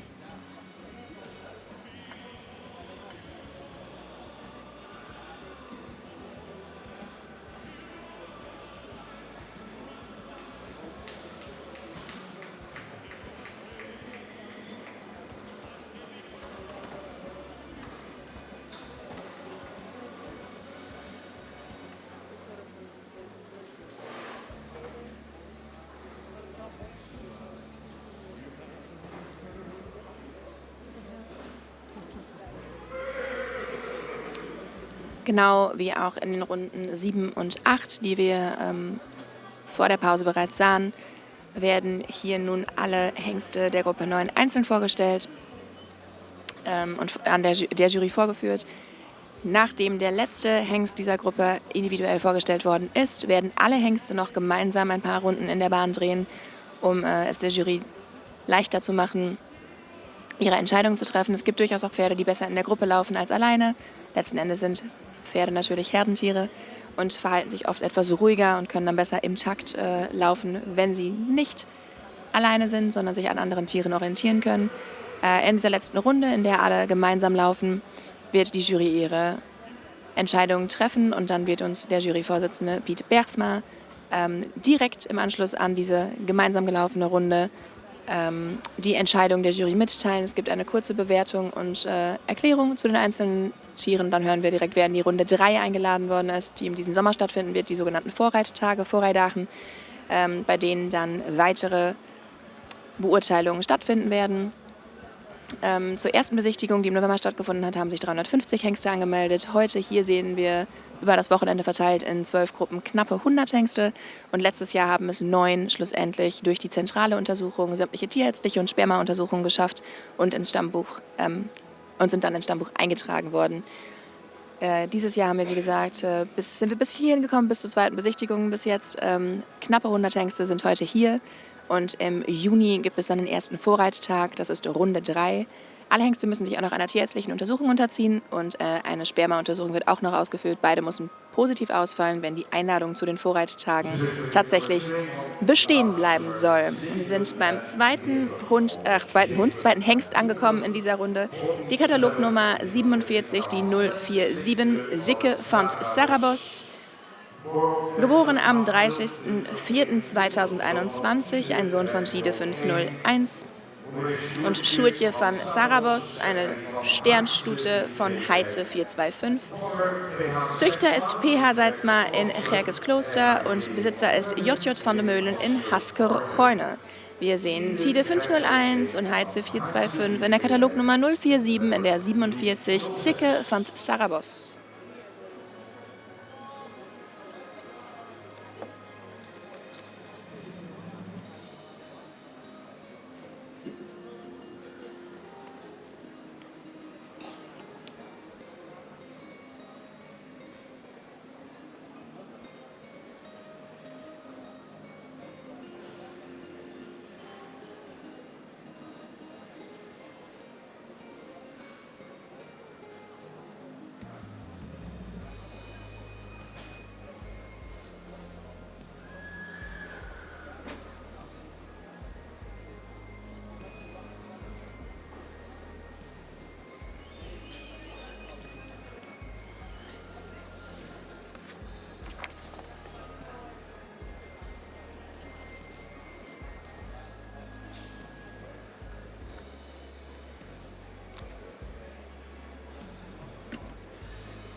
Die zweite Besichtigung des Hengstes mit der Katalogus-Nummer 04848. Picus ist sein Name. Ein Hengst vom 12. Mai 2021, auch ein Sohn von Tide 501. Die Mutter ist Jitzke Friederik H., eine Sternstute aus Brandus 345. Züchter ist S. Hafemann in Nordberchum und Besitzer ist S. van de Veen in Rottefalle. Wir sehen also Tide 501 und Brandus 348 in der 345. Noch einmal. Anmerkung der Dolmetscherin. Ich entschuldige mich, ich fange nochmal an. Tide 501 und Brandus 345 in der 048 in der 48 in Picus.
Wir brechen die Vorführung der Nummer 48 ab. Ist kein sehr ruhiges Pferd, kann seinen Rhythmus nicht finden. Darf in die Nachkörung.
Hengst nummer 259 Der Hengst Nummer 259 steht vor der Jury. Die 259 Siebe van Pannenkoeken. Geboren am 16.02.2021. Ein Sohn von Ime 507 und Nelly. Eine Tochter von Ulbert 390. Nelly ist Sternpräferentin. Züchter sowie Besitzer ist O. Leiendecker in Wittmassum. Also Imo 507 und Ulbert 390 in der 295, in der 259 Siebe von Pannenkoeken.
Der Hengst mit der Nummer 314, die 314. Size van Charlie Hufe. Geboren am 30. April 2021. Vater ist Ime 507. Mutter ist Renske van Charlie.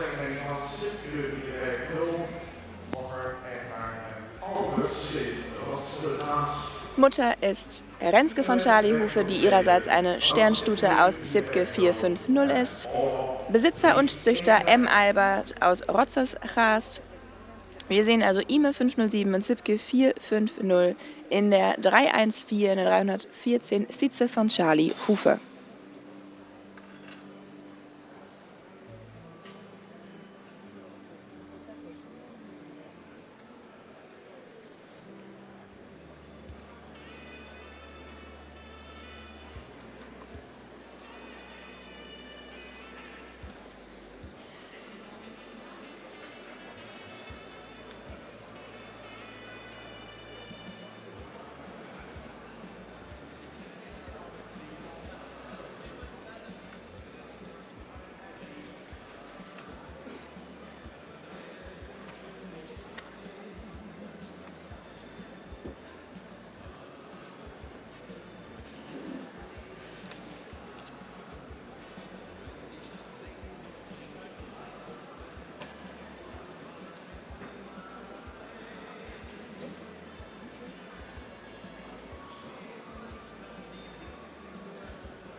So, dann ist jetzt drinnen auf der Bahn die 313, die 313. Pax van der Rijwij. Ein Sternhengst vom 5. April 2021. Auch ein Sohn von Ime 507. Aus der Mutter Orchidee Roskeblomke B. Eine Stern-Sportstute aus Torben 466. Züchter sowie Besitzer ist I. de Vries aus Oosterwolde. Wir sehen Ime 507 und Torben 466 in der Katalognummer 313 der 313 Pax van der Rijwij.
Die 313 darf auch aufhören. Das wird nicht wirklich was hier.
Der letzte Hengst in dieser Gruppe ist die Nummer 115, die 115, Rime Birkemose.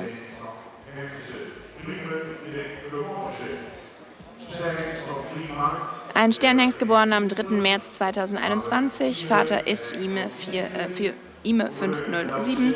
Mutter ist Nelsie F., eine Kronpräferenten-Leistungsstute von Jasper 366. Züchter ist die Dänin Lisbeth Schacht-Schabel aus Tieköp. Und Besitzer sind Randy und Stefan Thompson aus Glatzfelden. Wir sehen Ime 507, Jasper 366 in der 115 der 115 Prime Birkemose.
In Dänemark geboren, die 115. Das waren sie, meine Damen und Herren. Wir lassen alle Hengste wieder zurückkommen aus dieser Gruppe, die tatsächlich auch beurteilt worden sind. 2 Hengste, wie Sie mitbekommen haben, haben ihre Vorführung abgebrochen und werden zu späterer Stunde in einer Nachkörung doch noch beurteilt. Diese werden wir jetzt nicht auf der Bahn sehen, aber alle Hengste, die tatsächlich beurteilt worden sind, kehren zurück, dürfen noch einmal im Schritt die Bahn betreten und der Jury eine Chance geben, sie schlussendlich und endgültig zu beurteilen.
Die Kürungskommission hat wieder hinter ihren Tischen Platz genommen.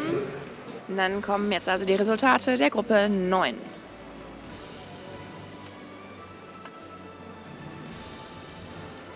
Das Wort hat Juryvorsitzender Piet Beersma.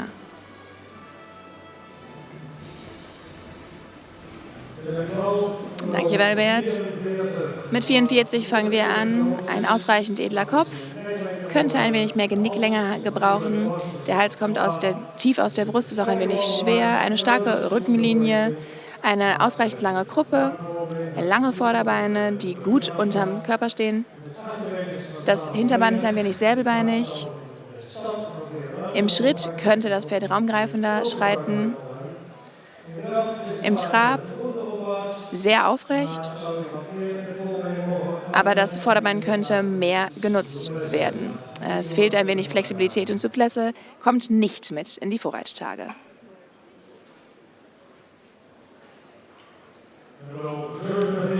Die Nummer 47, ein edler Kopf, ein langer Hals, sehr gut platziert, eine schräge Schulter, ausreichend starke Rückenlinie, die Gruppe ist ausreichend lang und ein wenig abfallend,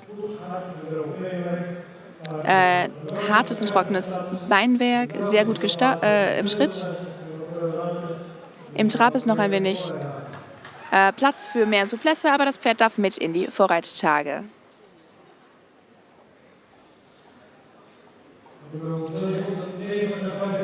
Die 259. Ein Pferd, das länger im Bein sein könnte, ausreichend edler Kopf und langer Hals, kommt ein wenig schwer aus der Brust. Die Rückenlinie könnte stärker sein. Die Gruppe ist lang, aber etwas abfallend. Das Röhrbein im Vorderbein könnte etwas länger sein. Die Beine müssten mehr angehoben worden im Schritt und auch etwas raumgreifender sein im Schritt. Im Trab läuft er etwas nach unten hin, bergabwärts.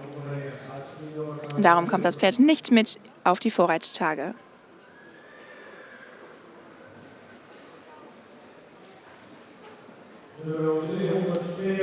Die 314 könnte einen edleren Kopf haben, hat einen langen Hals, der gut platziert ist, eine schräge Schulter, starke Rückenlinie. Die Gruppe ist etwas abfallend und etwas kurz, ein raumgreifender Schritt. Könnte ein wenig mehr aktiv sein. Im Trab sehr aufrecht, könnte aber das Hinterbein etwas mehr unter den Körper bringen. Nichtsdestotrotz darf das Pferd mit auf die Vorreittage. Dann haben wir die 115. Ein edler Kopf könnte etwas mehr Genick haben. Der Hals ist gut platziert. Ausreichend starke Obenlinie. Ein wenig kurzbeinig dieses Pferd, die könnten länger sein. Der Schritt war raumgreifend und kräftig. Der Trab sehr aufrecht. Und auch darum darf dieses Pferd mit auf die Vorreittage. Da freuen sich die Menschen auf der Tribüne.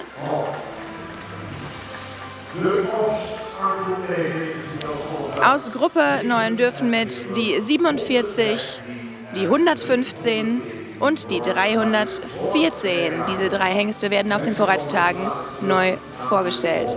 Nach der Gruppe 10 sehen wir also diese drei Hengste noch einmal mit ihren Züchtern und Sitzern zur Ehrung. Wir machen aber erst weiter mit der Gruppe 10, die Nachkommen von Wander 512 und Auert 514.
zijn aangekomen bij groep 10. Er zitten mensen met getallen heel terecht achter de rug in Haring.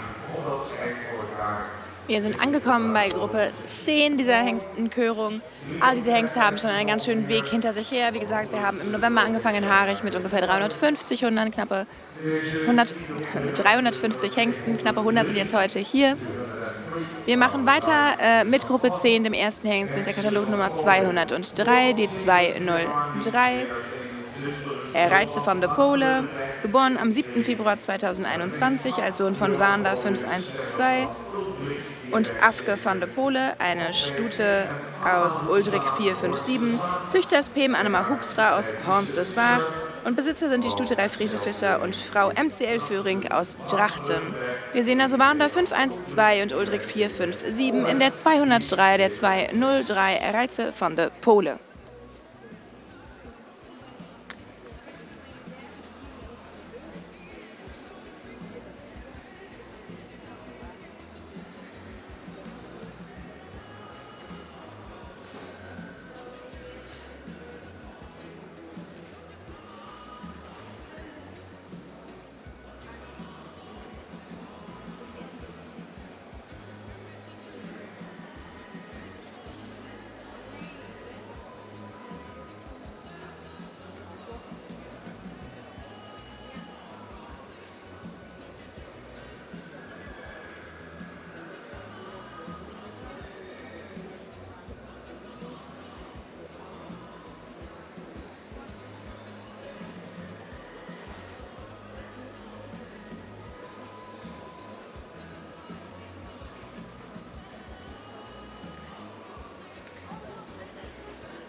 So, wir merken, dass es Begeisterung gibt hier für diese Gruppe 10. Aber wir machen weiter.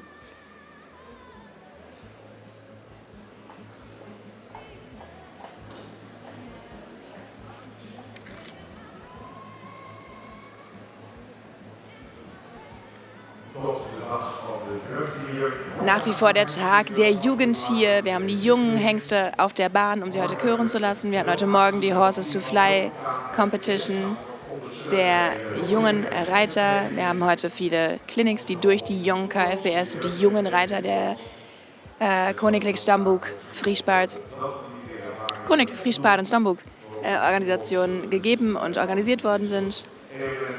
Was natürlich immer schön ist, um auch die Jugend zu unterstützen und die Zukunft des Sports und der Organisation zu festigen. Morgen steht dann völlig im Zeichen der bereits gekörten Stammbuch-Hengste und dann wird unter ihnen ein Meister auserkoren. Erstmal machen wir weiter mit der 199, der 199, Piet vom Goldseehof. 199,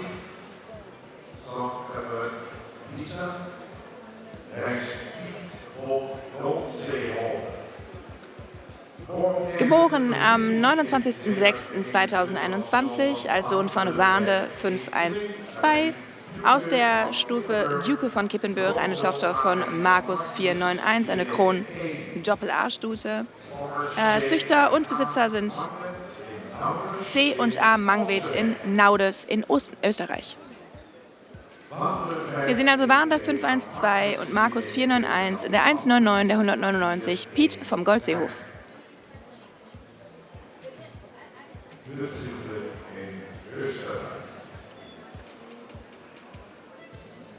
Ein Pferd aus Österreich.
Nummer 139, ook naar de nadeling helaas.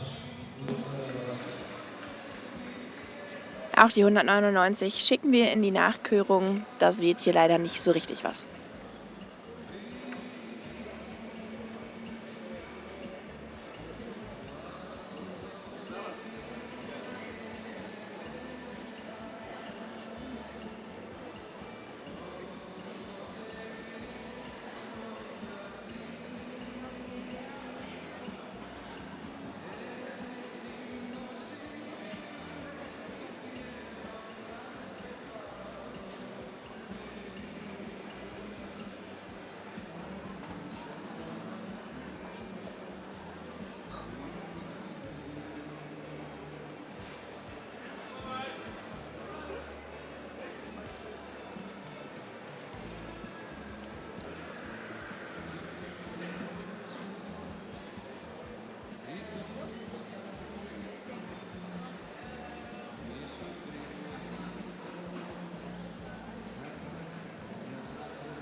natuurlijk door zien gaan kijken naar hengstnummer 209. 209 opgesteld. Wir machen weiter mit dem Hengst 209, der 209. Quinn van Prijs. Geboren am 26. Februar 2021. Sohn von Waande 512 und Boukje van Beltsum, eine Sternstute aus Johannes 484. Gezüchtet von Thomas Prijs in Kevela und im Besitz von der Stuterei Friesofisser und Frau MC.L. Föhring aus Drachten. Wir sehen also Wander 512 und Johannes 484 in der 209 der 209 Quinn van Prijs.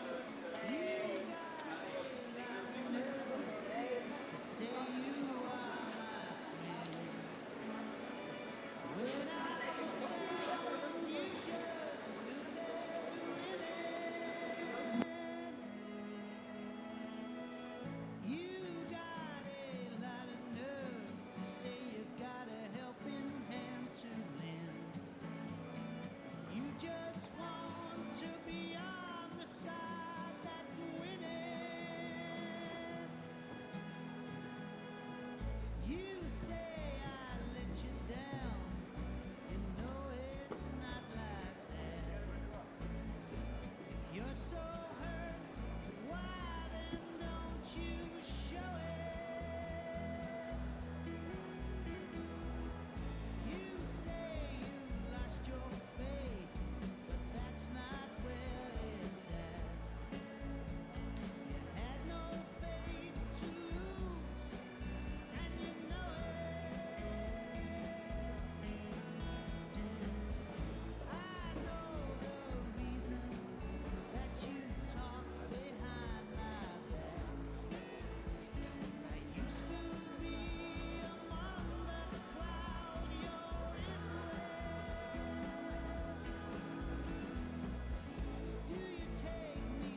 So, in der zweiten Besichtigung sind wir jetzt angekommen beim Hengst 230, die 230, Salomo van Breuningswijk.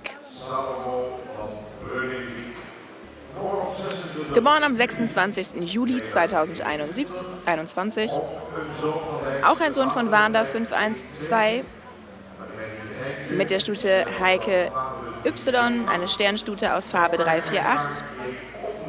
Züchter sowie Besitzer ist J. Optehug aus Tjerkgast.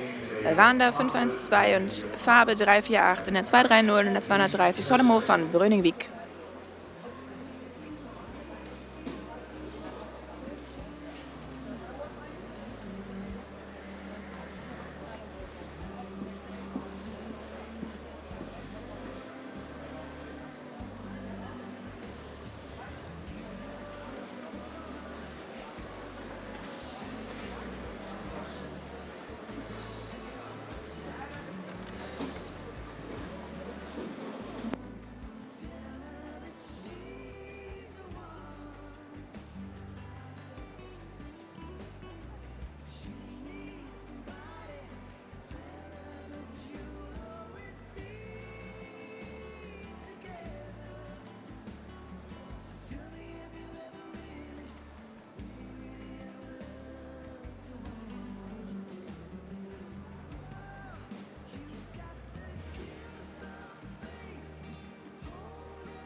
Es lohnt sich nochmal zu erwähnen, dass Omroep Friesland, der regionale Fernsehsender hier aus Friesland, die Hengstkörung alle 3 Tage lang überträgt. Nicht nur in niederländischer und friesischer Sprache, sondern auch auf Englisch mit der Hilfe von Dolmetscherin Kelly Verbeem, auf Spanisch mit der Hilfe der Dolmetscherin Christel Jongschraap, auf Französisch mit Hilfe der Dolmetscherinnen Siska de Best und Karin Fourmont und auf Deutsch mit Hilfe von mir, Lisa Wegmann. Sollten Sie also morgen nicht in der Lage sein, sich die Meisterschaften der bereits im Stammbuch aufgenommenen Hengste hier live in Leeuwarden anzuschauen, ist es möglich, über die Website des Omroep Friesland trotzdem mitzufiebern. Wir sind angekommen beim Hengst 228, der 228 Sidon W., geboren am 19. Mai 2021 als Sohn von Wander 512 und Reza van de Stoven. Eine Sternstute von Timon 456. Züchter ist Abing in Ehlerhäusen und Besitzer sind die Stute Ralf Friese Fischer und Frau MCL Föhring aus Drachten. Wir sehen also Wander 512 und Timon 456 in der 228 der 228 Sidon W.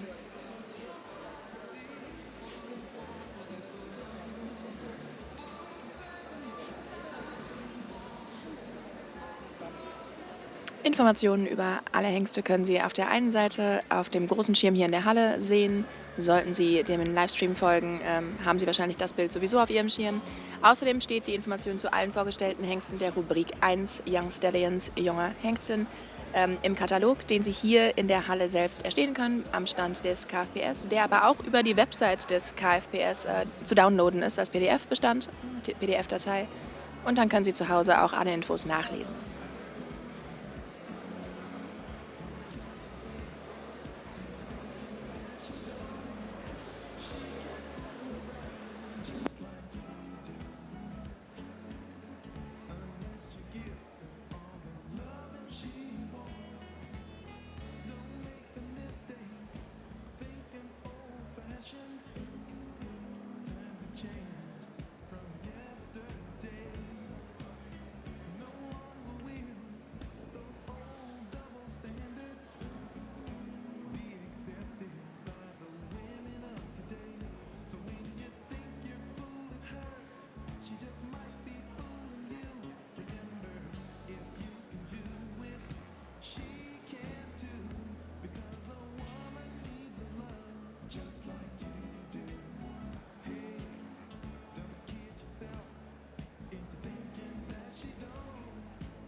Hengst Nummer 234 auf der Bahn, die 234, Sven K.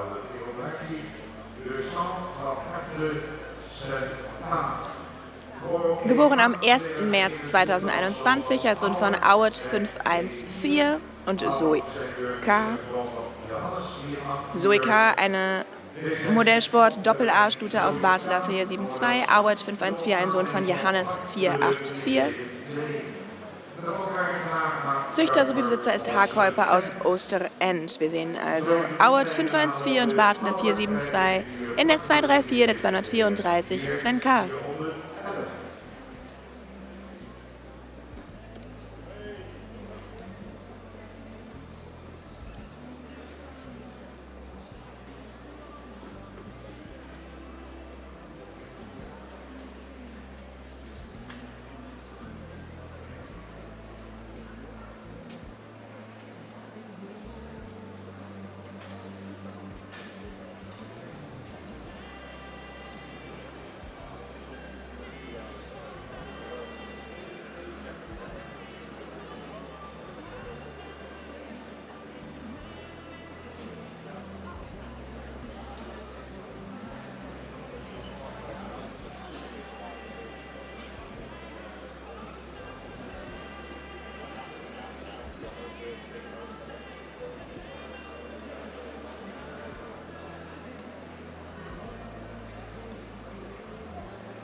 Auf der Bahn eingetroffen ist der Hengst mit der Nummer 247, die 247. Friso SR. Nummer 247, de Nummer de Saint-Carl-Sets. Hengste Friso SR. Van 4 april 2001. Geboren am 4. April 2021 als Sohn von Auert 514 und der Sternstute Weihen SR, eine Tochter von Torben 466. Züchter ist S. Reuter in Nijbeets und Besitzer ist Chunk in Vrachender. Auert 514 und Torben 466 in der Katalognummer 247 der 247 Friso SR.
Dann kommen wir beim letzten Hengst aus Gruppe 10 an. Das ist die Nummer 236, die 236. Rink van de Kadik.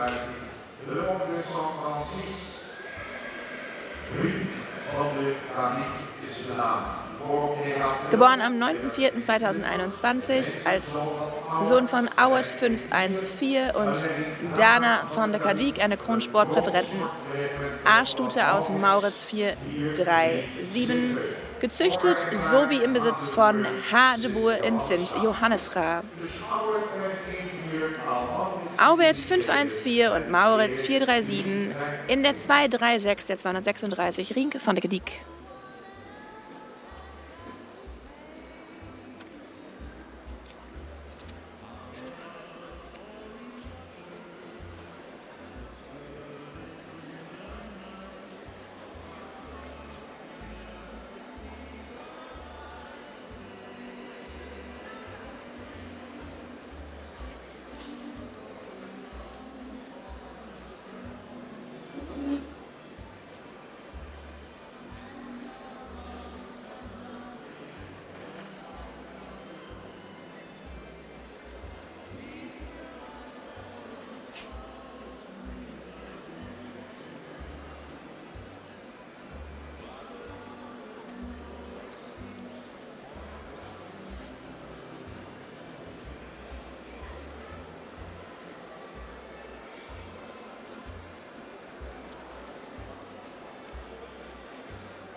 So, das waren die Hengste der Gruppe 10.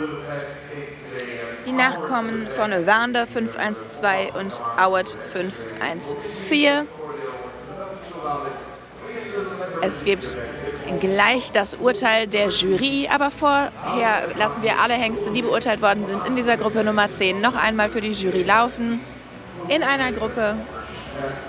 Und danach werden alle Hengste, die es in die Vorratstage geschafft haben, zusammen mit ihren Züchtern und Besitzern in die Manege gebeten. Wir bitten Sie auch daran zu denken, dass wir aus Sicherheitsgründen nur 2 Personen als Züchter, 2 Personen als Besitzer pro Hengst zulassen können. Und wir würden Sie auch bitten, Ihre Kinder nicht mit auf die Bahn zu nehmen. Auch da wollen wir vor allem die Sicherheit aller Beteiligten und auch die der Pferde und Kinder garantieren.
Die Kommission nimmt ihre Position hinter den Tischen wieder ein.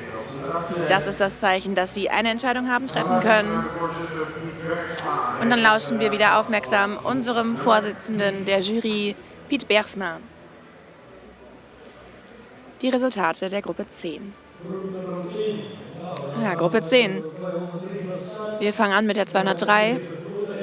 Hat einen edlen Kopf, einen langen Hals, ein wenig zu tief aus der Brust, eine schräge Schulter und starke Oberlinie.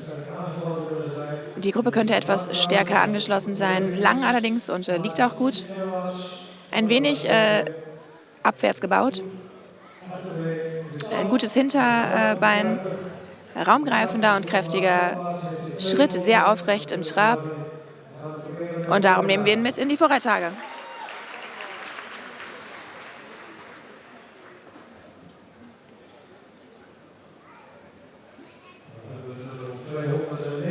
Und dann sind wir bei 209, ausreichend edel im Kopf. Einen langen, etwas schweren Hals, der relativ tief aus der Brust kommt und etwas horizontal ist. Eine ausreichend starke Rückenlinie. Gruppe ist ein wenig hart, aber ausreichend lang. Ziemlich säbelbeinig. Im Schritt nicht kräftig genug und im Trab aufrecht. Kann sehr gut wechseln, aber das Pferd kommt wegen der Säbelbeinigkeit nicht mit in die Vorreittage.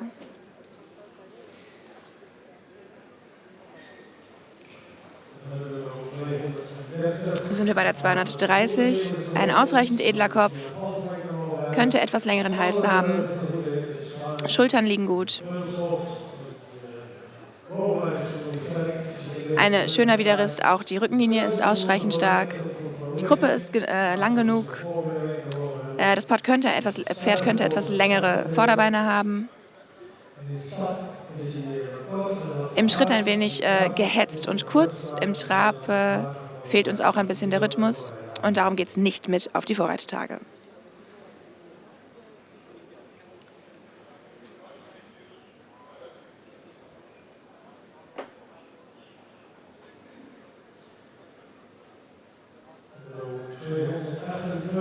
Über 228. Ein edler Kopf, ein wenig schwer im Hals, ein wenig ein Unterhals. Eine lange Schulter, sehr schräg, eine ausreichend starke Oberlinie. Die Gruppe ist ausreichend lang, die Vorderbeine könnten länger sein. Es ist noch ein wachsendes Pferd. Er ist noch ein wenig abwärts gebaut. Ein ausreichend raumgreifender Schritt könnte aber etwas aktiver sein. Im Trab aufrecht, viel Sprung und sehr raumgreifend. Darum nehmen wir ihn auch mit in die Vorreittage.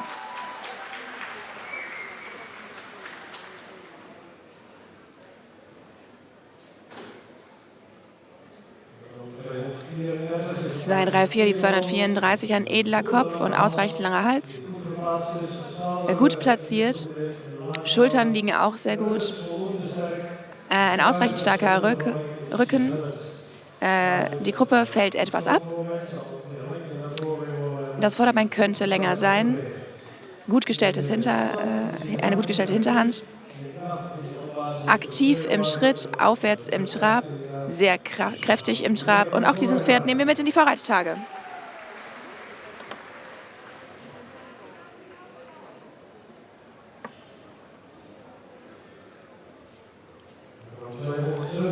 Kommen wir an bei der 247.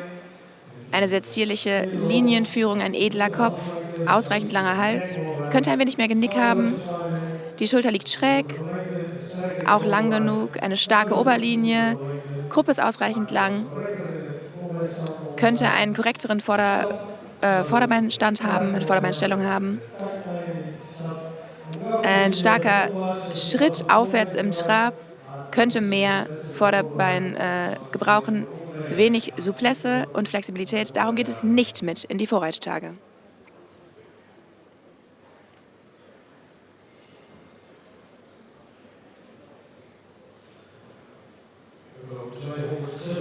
Sind wir bei der 236. Ein ausreichend edler Kopf, könnte ein wenig mehr Genick gebrauchen. Hals ist lang genug, aber ein wenig im Unterhals platziert.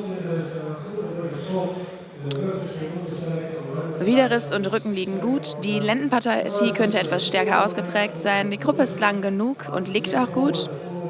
Ein wenig hohl im Vorderbein und etwas säbelbeinig. Der Schritt ist ausreichend raumgreifend, könnte aber besser in den Takt fallen. Das Vorderbein könnte sich besser und korrekter verhalten. Aufrecht im Trab.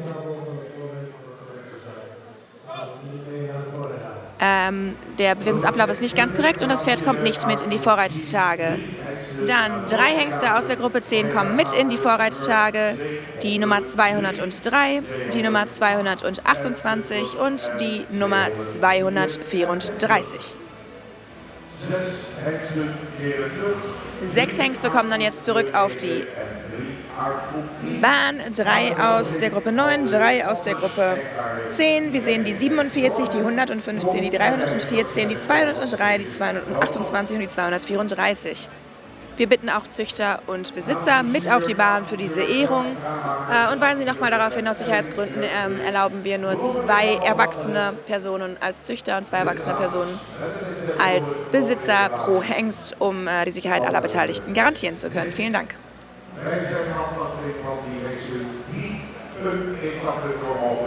Wir warten also auf die Hengste, die wieder einen Schritt weiter geschafft haben und bleiben dürfen, um sich in den Vorreittagen zu beweisen.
Unsere Blumenfrauen und Damen stehen auch schon bereit.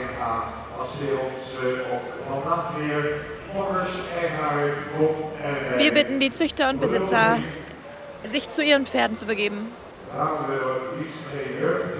Aus diesem Grund wollen wir wenig Leute auf der Bahn haben und am liebsten keine Kinder. Die Hengste sind noch jung und können sich schnell erschrecken.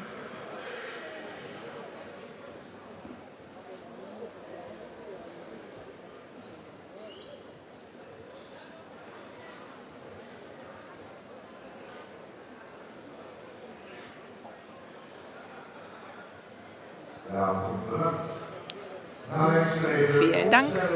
Dann stellen wir die Hengste eben auf.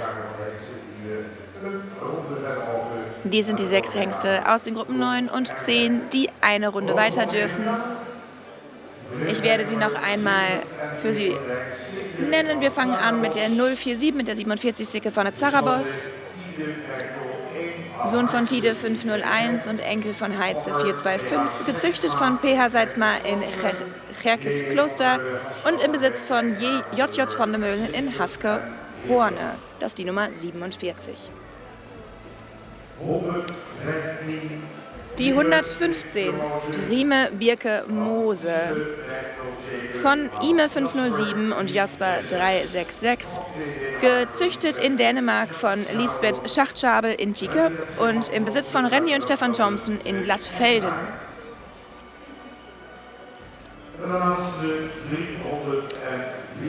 Dann die 314, Sietze von Charlie Hufe. 314 is Sietse van Charlie Hoeve. Sohn von Ime, Enkel von Sipke 450, gezüchtet und im Besitz von M. Alberts in Roster-Gaast.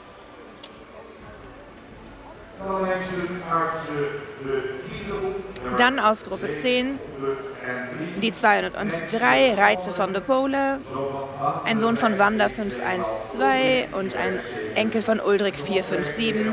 Züchter ist PM Annema Hoekstra aus Hornstersbach und Besitzer sind die Stuterei, das Gestüt Friese Fisser und Frau MCL Föhring aus Drachten.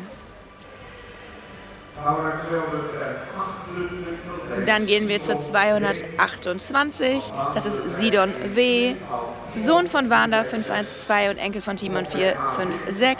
Züchter ist A. Wink in Ederhausen und auch dieses Pferd ist im Besitz des Gestüts Friese Fischer und von Frau MCL Föhring aus Drachten. Und dann zu guter Letzt die 234, Sven K., Sohn von Auert 514, Enkel von Bartele 472. Züchter und Besitzer ist H. Käuper aus Osterend. Wir gratulieren den Pferden, den Besitzern und den Züchtern.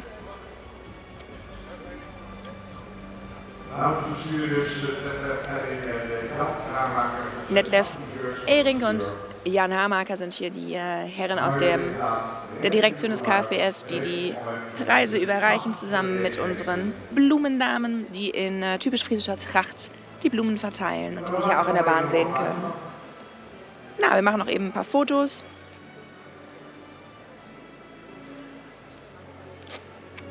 Natuurlijk ook felicitaties van de Bergsma van Koning Bergsma en Ellen Gastel. Natürlich auch noch ein Dank, der rausgehen muss an Corrie Tjekstra und Ellen van Gaste, unsere zwei anderen Juroren, die den Vorsitzenden unterstützen. Und dann gibt es gleich noch 2 weitere Gruppen und dann ist auch schon wieder Ende und der letzte Tag bricht morgen an unserer Hengstenkörung. Es geht immer sehr schnell. Und dann werden wir hier morgen alle bereits in Stammbuch aufgenommene Zuchthengste sehen. Und dann werden wir unter ihnen einen Jungen und einen Seniorenmeister auserwählen. Und letzten Endes wird auch ein allgemeiner Meister der bereits im Stammbuch aufgenommenen Hengste gefunden. Immer ein großes Spektakel hier in Leeuwarden.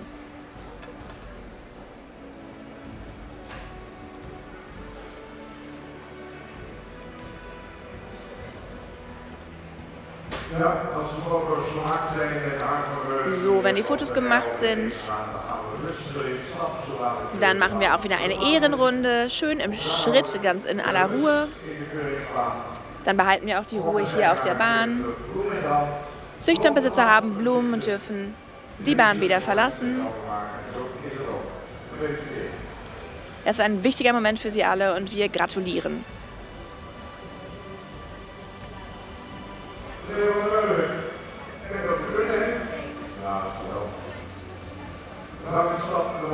So, dann dürft ihr im Schritt die Bahn verlassen. Die 6 Hengste, die es aus diesen 2 Gruppen geschafft haben, in die Vorreittage, die diesen Sommer beginnen werden.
Dann geht es weiter mit Gruppe 11, die Nachkommen von Wieboud 511 und der Rest der Nachkommen von Auert 514.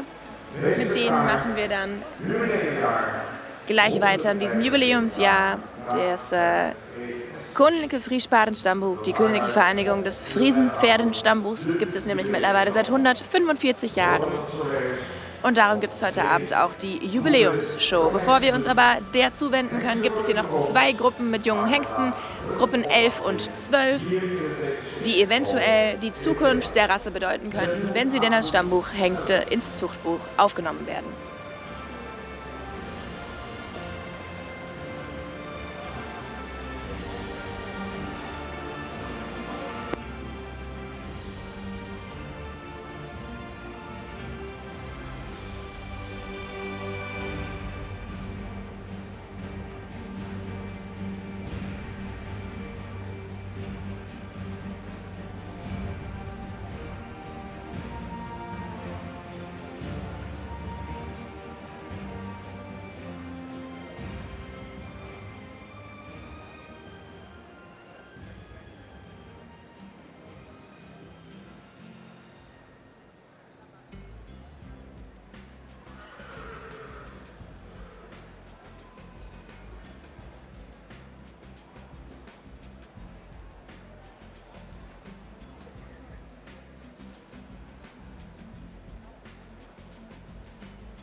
Der Ablauf ist für diese Gruppe genauso wie für die beiden Gruppen hier vor. Wir werden erst Gruppe 11 sehen. Sobald der letzte Hengst beurteilt worden ist, kommen alle Hengste wieder zurück in die Bahn, damit die Jury eine letzte Entscheidung treffen kann. Wir werden direkt die Resultate hören. Dann geht es weiter mit der Gruppe 12. Das gleiche wird wieder stattfinden, nachdem alle Hengste individuell begutachtet worden sind. Werden sie zusammen zurückkommen und wir hören die Resultate der Gruppe 12. Und dann kommen die Hengste, die in beiden Gruppen weiter gekommen sind, in die nächste Runde zu den Vorreitetagen, noch einmal zurück, um mit ihren Züchtern und Besitzern geehrt zu werden. Wir sehen also erst die Gruppe 11, dann die Gruppe 12 und dann alle Hengste mit Züchtern und Besitzern, die eine Runde weitergekommen sind. In Gruppe 11 fangen wir an mit der Nummer 179, der 179, Rink van de Puustewij.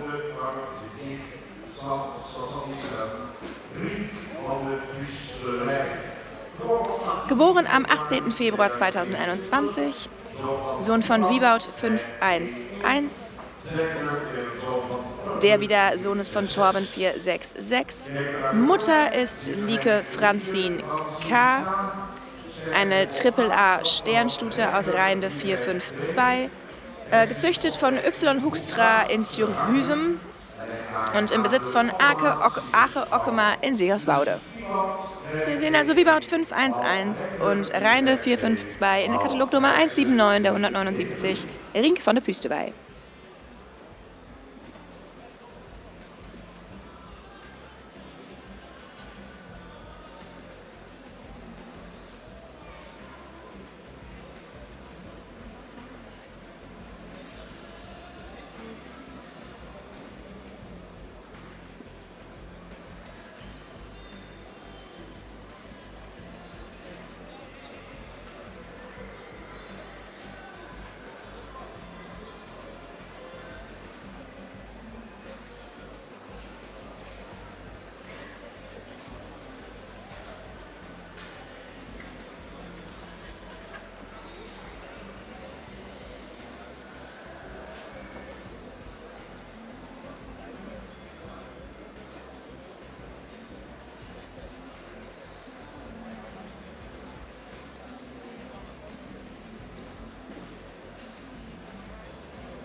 Hengst Nummer 180 in der Bahn, die 180. 180, Richard Ut de Westereen. Geboren am 16. März 2021. Auch ein Sohn von Wieboud 511. Mutter ist Vicky von Star Linde, eine Sternstute von Wicke 404. Züchter und Besitzer ist AFPB Kamminga in de Westereen.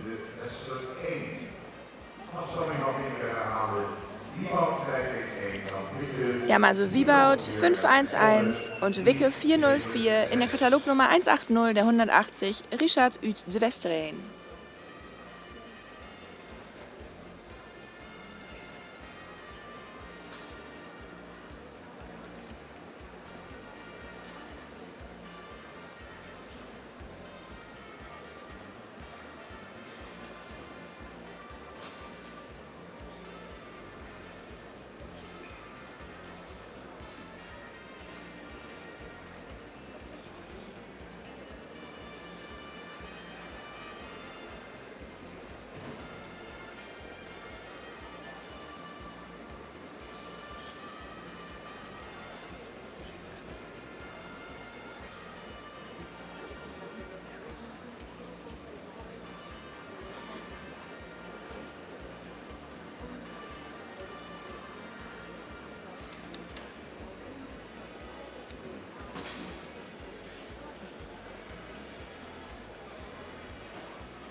Als grote respect onze lotsdrukrechter die het afgestapt mogen vandaag weer met het aanjagersrecht die.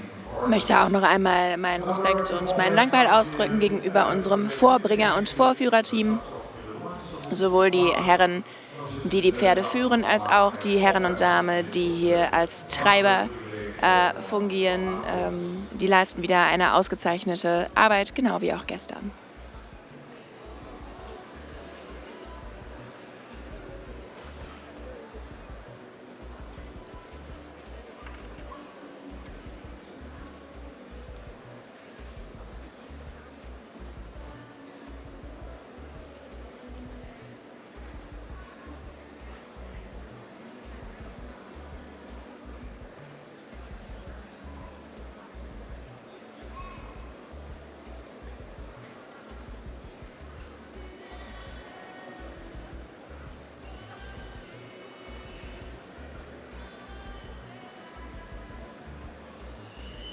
Hengstnummer 241. Hengst Nummer 241, die 241, steht vor der Jury.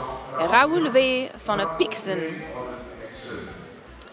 Geboren am 6. Mai 2021, ein Sohn von Auet 514, Sohn von Johannes 484, Mutter ist Weiße Dame W. von der Pixen, eine Kron-Doppel-A-Stute von Pier 448, Züchter und Besitzer ist R.E. Meinstra aus Dahle.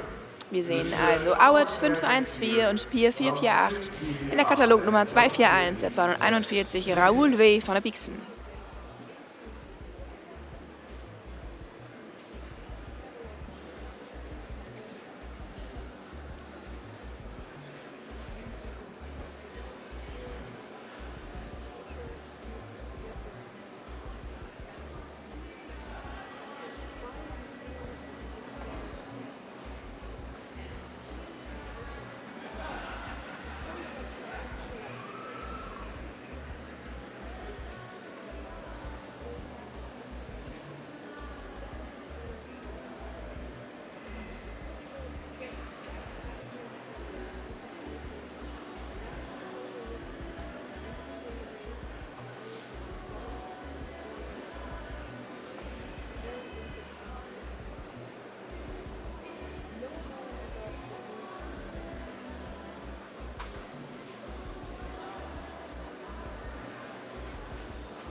Overigens, dames en heren, tot op dit moment zijn er 38 hengsten.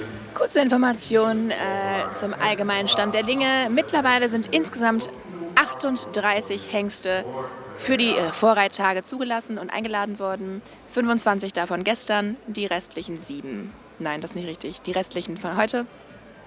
25 gestern, der Rest heute. Und wir werden sehen, wer sich aus den nächsten 2 Gruppen noch dazu gesellt.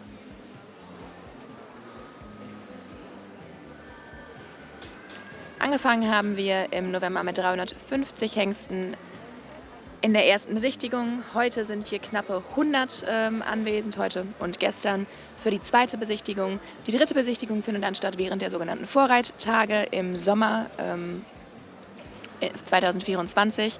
Es muss auch noch eine tierärztliche Untersuchung bestritten werden, ebenso eine Sperma-Untersuchung, um festzustellen, dass die Hengste sich auch als Zucht- und Steckhengste eignen. Wenn alles positiv ausfällt, dann geht es in die zentrale Untersuchung und danach ist es möglich, ins Zuchtbuch und ins Stammbuch eingetragen zu werden. Die Kommission sieht sich jetzt den Hengst Nummer 243 an, die 243. Nummer 243, de nummer 243, de nummer 243. Pert V. Dambene. Ein Hengst vom 12. Mai 2021, auch ein Sohn von Auert 514. Mutter ist Wolkje Wille T., eine Sternstute von Tjalke 397. Züchter und Besitzer sind Earl Les Frisons d'Ambene in Ménetrol. Das liegt in Frankreich. Also Auert 514 und Tjalke 397 in der Nummer 243 der 243 Pert V. Dambene.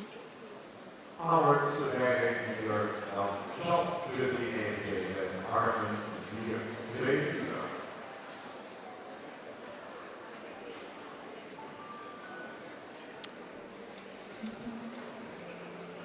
Im letzten Jahr sind letztendlich 9 Hengste ins Stammbuch aufgenommen worden, mit ähnlichen Zahlen in der ersten, zweiten und dritten Besichtigung. Es ist also ein sehr langer Weg, den diese Hengste bestreiten, auch ein sehr beschwerlicher.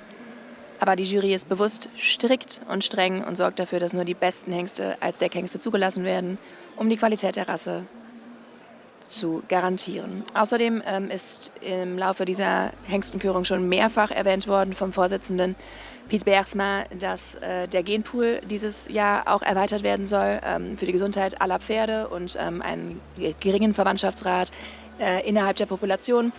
Wird jetzt auch gesucht nach Pferden, die eventuell qualitativ nicht so hochwertig sind wie in Vorjahren, aber für den Genpool und die Verminderung der Verwandtschaftsgrade zwischen den verschiedenen Pferden gut sind, werden auch eingeladen für die Vorreittage in der Hoffnung, dass auf die Art und Weise einige Hengste es tatsächlich bis ins Stammbuch schaffen.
Dan de beoordeling van Wir gehen in die Körung von Katalognummer 264 264 Rente uit de Westeree.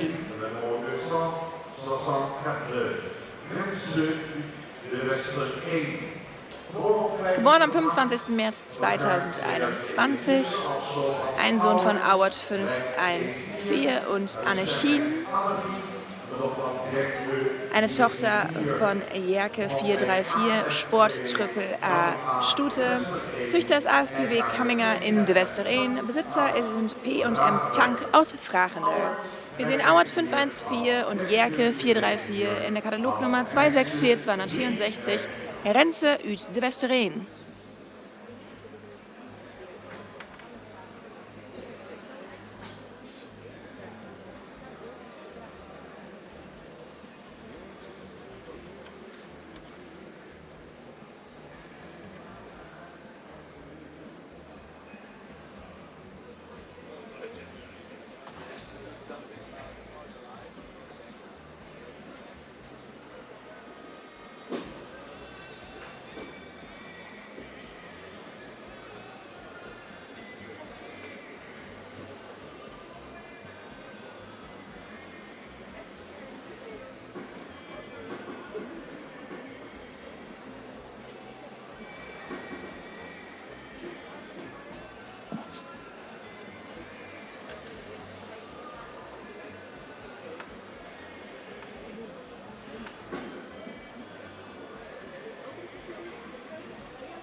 Organisatie van Hengstnummer 277. Präsentiert wird der Hengst Nummer 277, die 277 Sander B.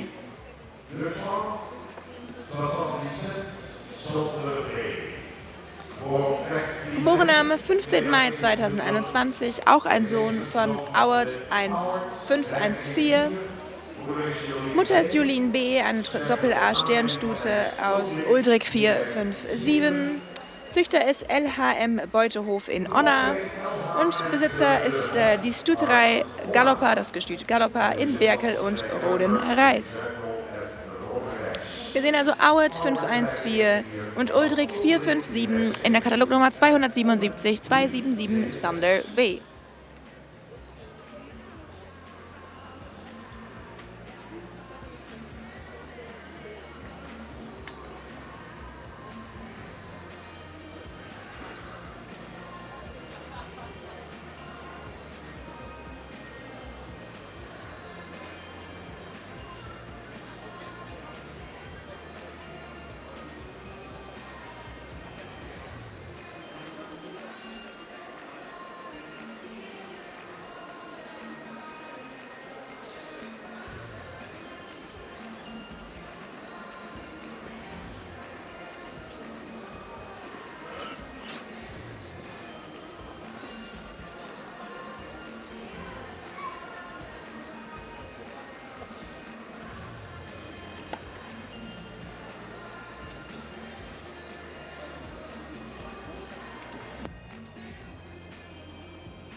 Deze 11e groep nog 2 hengsten te ronden. Dit is hengst nummer 283. Wir haben noch 2 Hengste in dieser letzten Gruppe. Im Moment sehen wir den Hengst mit der Nummer 283, die 283 Retzmer van Penjem, geboren am 17.03.2021, auch ein Sohn von Auert 514. Zusammen mit der Sternstute Hanna van der Meikade, eine Tochter von Jerke 434. Züchter ist G. Giriam in Pingjem und Besitzer ist T. Bosma in Kodemoswar. Wir sehen also Auert 514 und Jerke 434 in der Katalognummer 283, der 283 Retzmer von Penjem.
Der letzte Hengst in unserer 11. Gruppe ist die Nummer 284, die 284, Sacco Fen.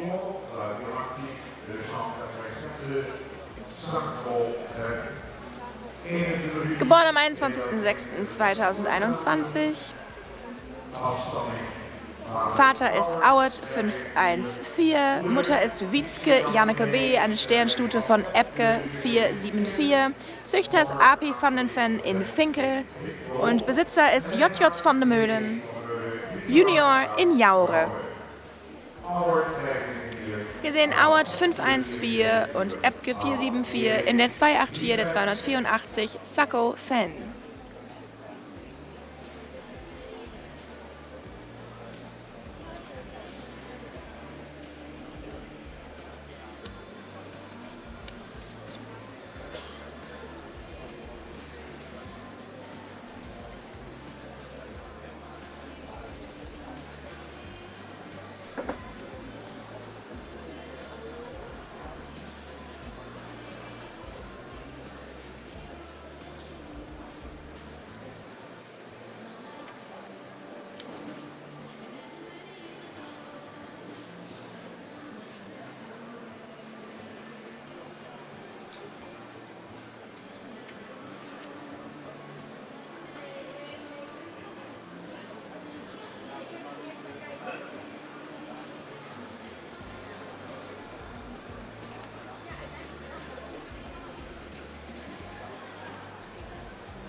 Boeiende, interessante dag, dames en heren. Dag van de tweede bezetting KKS Hengstenkeuring.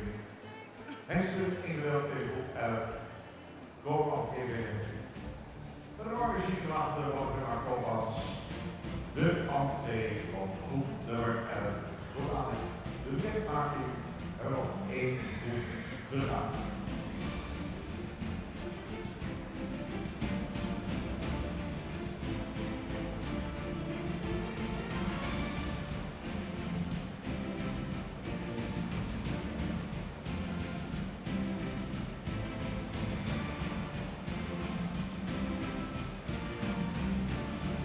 Da sind dann alle Hengste aus Gruppe 11 wieder in der Bahn.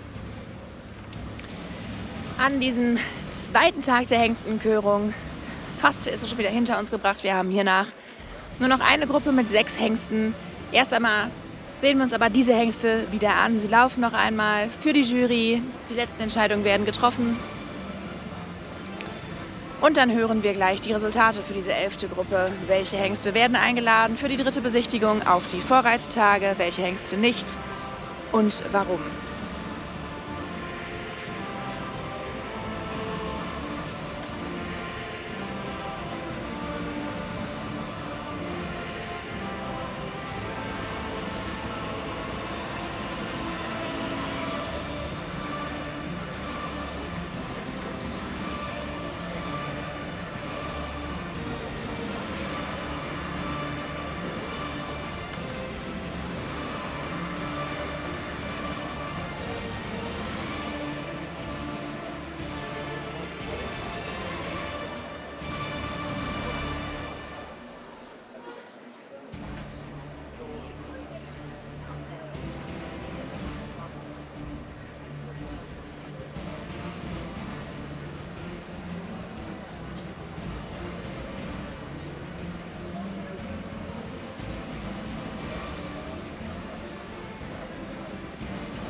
Jury is uit, de hengsten worden opgesteld. So, die Jury hat ihre Entscheidungen getroffen. Sie gehen wieder zu ihren Tischen und dann stellen wir die Hengste auf. Einer der spannenden Momente dieser Hengstenkörung.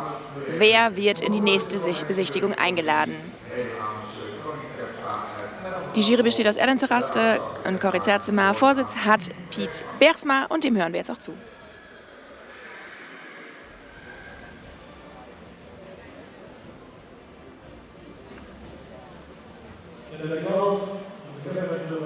Vielen Dank, Bert. Ich fange an mit der 179. Ein Pferd mit edlem Kopf und langem Hals, der etwas tief aus der Brust kommt. Eine gute Schulterlage. Der Rücken könnte stärker sein. Die Gruppe ist lang, aber ein wenig abfallend. Lange Vorderbeine.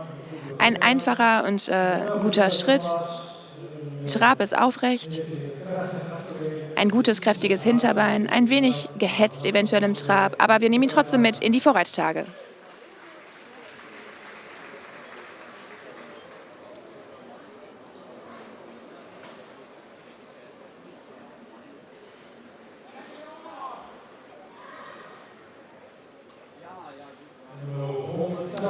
Dann die 180.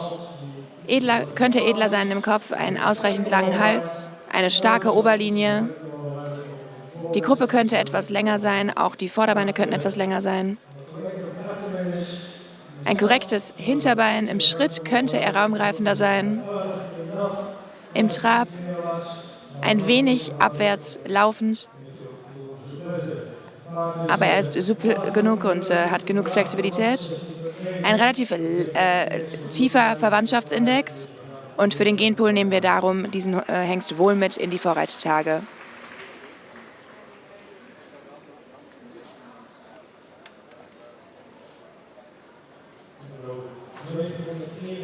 Die Nummer 241. Ein ausreichend edler Kopf, könnte etwas mehr Genick vertragen. Schulter lang und schräg, eine starke Oberlinie, eine etwas hellende Lendenpartie, ausreichend lange Gruppe, könnte etwas länger sein im Vorderbein, ist auch etwas abwärts gebaut. Im Schritt ausreichend raumgreifend und aktiv. Im Trab ein wenig abwärts, aber ein kräftiges Hinterbein und er benutzt sein Hinterbein auch sehr gut. Und darum nehmen wir auch diesen Hengst mit in die Vorreittage.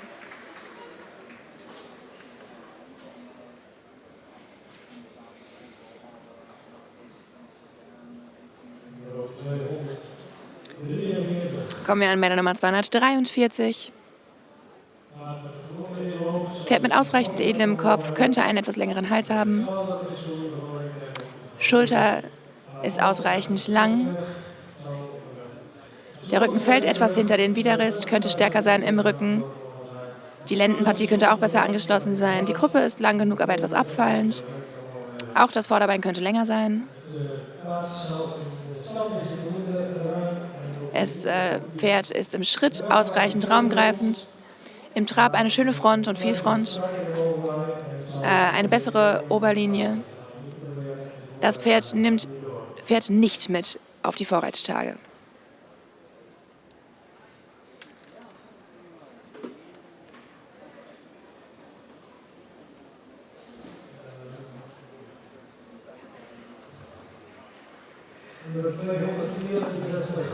Hier sind wir bei Nummer 264. Ein ausreichend edler Kopf, viel Front, könnte einen etwas längeren Hals haben, gute Schulterlage und auch eine schräge Schulter, könnte in der Lendenpartie etwas stärker sein. Gruppe ist ausreichend lang, mal etwas abfallend. Die Vorderbeine könnten auch länger sein. Im Schritt könnte er etwas ausladender, raumgreifender sein. Im Trab ausreichend aufwärts und benutzt das Hinterbein gut, aber wegen der nicht ganz hervorragenden Beinarbeit wird das Pferd nicht eingeladen zu den Vorreittagen. Kommen wir an bei der 277, der 277. Ein ausreichend edler Kopf, könnte eine bessere Nackenlinie gebrauchen. Die Schulter könnte länger sein. Eine starke Oberlinie. Gruppe ist ausreichend lang und liegt gut. Ein langes Vorderbein. Gute Gliedmaßenstellung im Hinterbein. Im Schritt mit dem ganzen Körper in Bewegung. Auch ein guter Trab und wir probieren es in den Vorreittagen.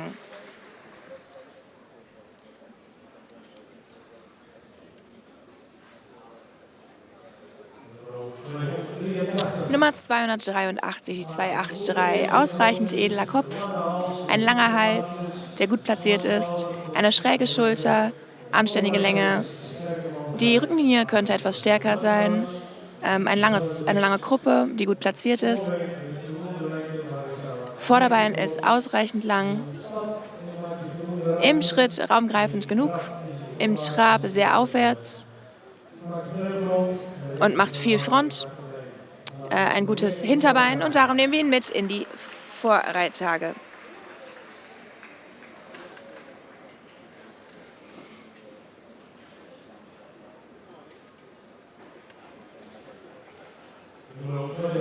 Dann sind wir bei der 284.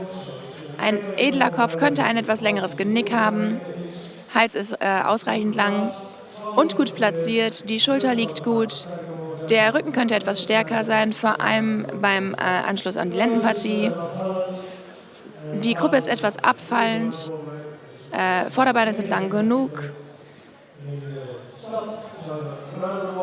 Der Schritt könnte raumgreifender sein. Im Trab könnte er besser zum Tragen kommen und darum nehmen wir das Pferd nicht mit in die Vorreittage. So, 5 Hengste haben es geschafft aus Gruppe 11, meine Damen und Herren. Ich nenne sie noch einmal. Die Nummern 179, 180, 241, 277 und 283 haben es geschafft und sind eingeladen worden in die 3. Besichtigung. Dann machen wir mit der 12. und letzten Gruppe weiter. Das sind die Nachkommen von Wieboud 511 und Boet 516. Boet niederländisch geschrieben mit OE. Nicht Böet, sondern Boet. Das sind 6 Hengste in dieser Gruppe. Und danach werden wir alle in die 3. Besichtigung auf die Vorreittage eingeladenen Hengste mit ihren Züchtern und Besitzern auf der Bahn begrüßen, um sie auch noch gebührend zu ehren. Und wir sind tatsächlich auch noch völlig im Zeitplan und pünktlich.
Die Hengstenkörungskommission sieht den Hengst 187 Ritzke Fahne Oosterrijn.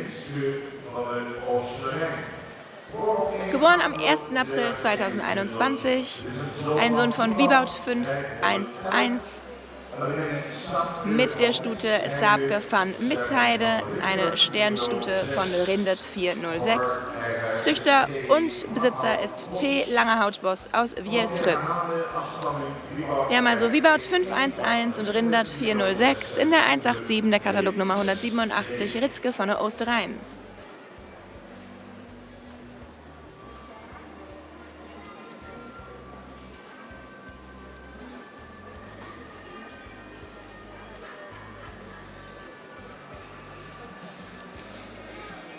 Durch den Tag geführt hat sie unser Sprecher Bert de Ruyter und die Hengstenkörungskommission. Die Jury besteht aus Ellen van Gastel, Corrie Terpstra van der Meer und dem Vorsitzenden Piet Beersma. Unsere Ringmeister sind Rein Hettinger, Pieter Landherr, Harm van der Meulen und Johann Hielkemer. Die Blumenfrauen, die Sie im ganzen Tag über gesehen haben, in den typisch friesischen Trachten, sind Froni von Asma van der Toll, Diana Heusmer-Lanzinger, Rita Reiinger, Wilma Reiinger und Annemarie Teschrüre Reiinger.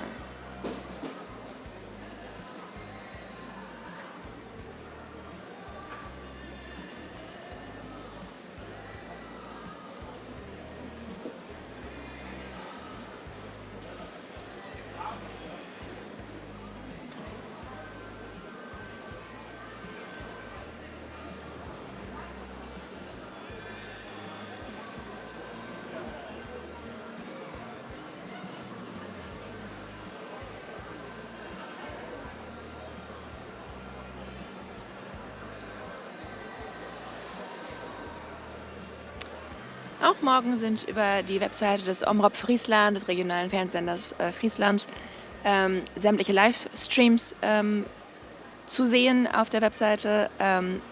Es gibt einen Livestream auf Niederländisch im Original, einen auf Friesisch mit unter anderem Henk Dijkstra, den wir heute Morgen bei den Frisian Horses to Fly Wettbewerben auch gesehen haben, einen englischen Livestream mit Übersetzung von Kelly Verbeem, einen spanischen mit Dolmetscherin Christel Jongschrab, einen französischen Livestream mit den Dolmetscherinnen Karin Fourmont und Siska de Best und den deutschen Livestream, den Sie unter Umständen auch jetzt gerade sehen, mit mir, Lisa Wickmann.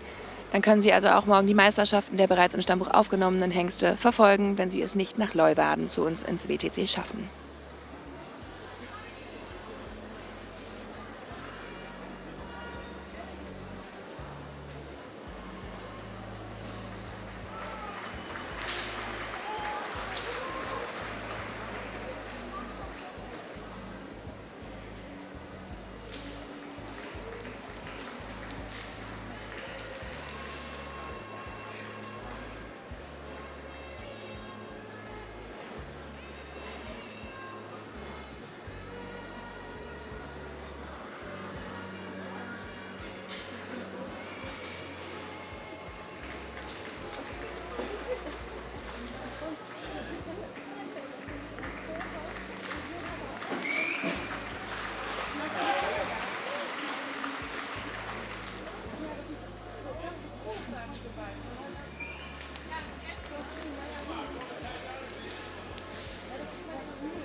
In de 2001 Hengstnummer 194.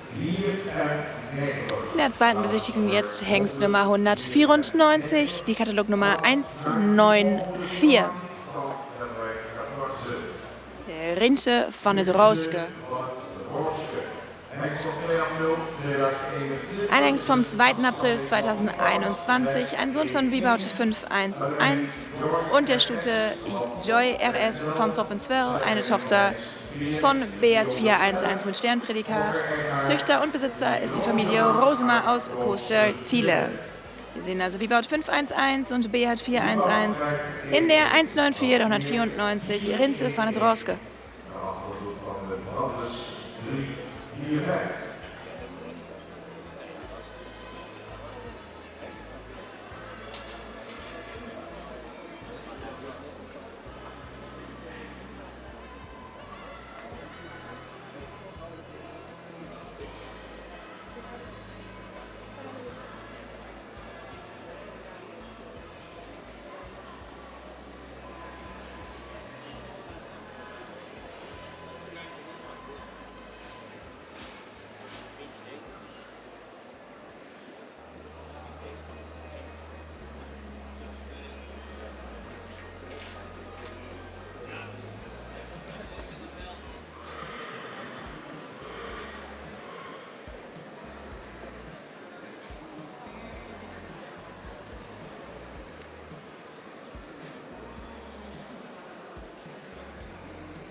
Aufgestellt vor der Jury in dieser zweiten Besichtigung ist der Hengst Nummer 332, die 332 in ihrem Katalog, Kaiser. 332, Le Passant Kaiser. Geboren am 16. März 2021. Vater ist Boot 516, der selber Sohn von Jaue 485 ist. Mutter ist Nor von Fisser, eine Sternstute von Maurus 441. Züchter ist Kahn Nielsen aus Sunds. Und Besitzer ist sind P&M Tank aus Frachender. Pferd gezüchtet in Dänemark. Boot 516 und Maurus 441 in der Katalognummer 332 332 Kaiser.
Die Katalognummer 333 333 steht vor der Kommission Pipo von Fischer. 333, Geboren am 7. März 2021, auch ein Sohn von Boet 516 und Annemiek van Visser, eine Sternstute von Albin 469. Züchter und Besitzerin ist TC Visser aus Lünteren. Wir sehen also Boet 516 und Albin 469 in der 333 der 333 Pipo von Fischer.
in de Jurichtsbaan hengstnummer 300. Auf der Bahn sehen wir jetzt Hengst Nummer 339, die 339, Pepijn van Brabantshof.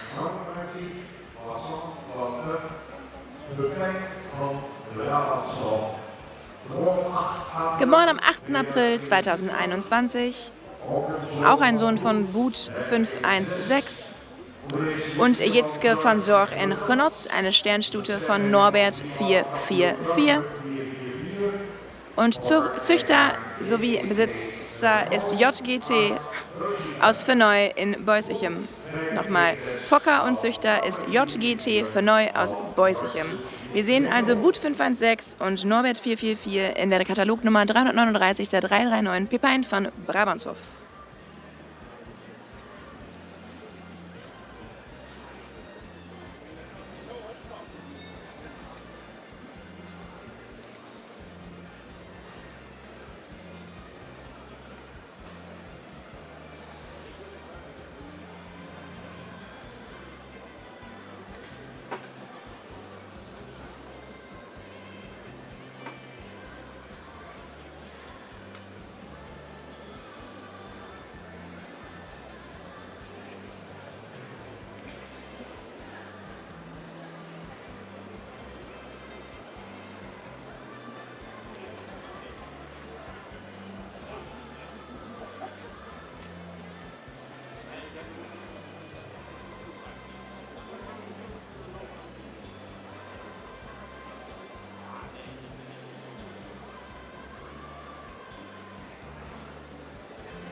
Das Programm für heute ist fast abgeschlossen. Das ist der letzte Hengst, den wir in dieser zweiten Besichtigung der Hengstenkörung 2024 sehen.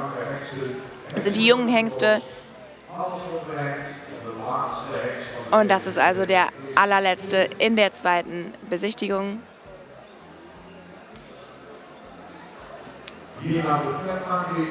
Nach diesem Hengst wird bekannt gegeben, welche Hengste aus der Gruppe 12 es geschafft haben in die Vorreittage und die dritte Besichtigung.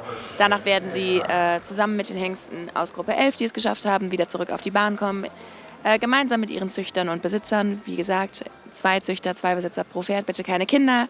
Wir versuchen die Sicherheit aller Beteiligten zu gewähren und da es junge Hengste sind, die schnell noch erschrecken können, möchten wir so wenig Menschen wie möglich auf der Bahn haben.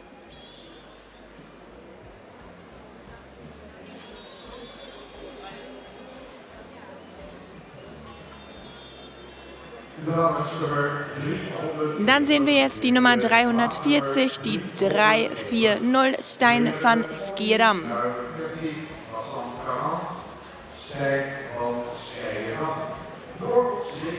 Geboren am 7. April 2021 als Sohn von Boet 516 und Wietske van Noordemar, eine Doppel-A-Sternstute von Fonger 478. Züchter und Besitzer ist die Familie Van Doorn in Schiedam. Wir sehen also Boet 516 und Fonger 478 in der Katalognummer 340 340 Stijn van Skiedam.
Das war ja dann der letzte Hengst in dieser Gruppe Nummer 12.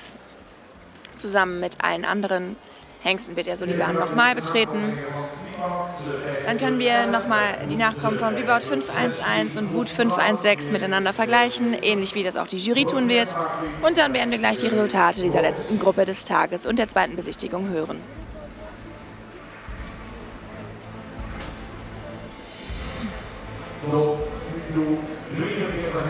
Bis jetzt sind 42 Hengste eingeladen worden zu den Vorreittagen im Sommer. Und wir werden jetzt sehen, wie viele Hengste wir noch an diese Zahl, wie viele Hengste wir zu dieser Anzahl noch hinzurechnen und da zählen dürfen.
So, die Jury macht sich wieder auf den Weg zu ihren Tischen. Wir haben 2 intensive Tage hinter uns, genau wie die Jury auch.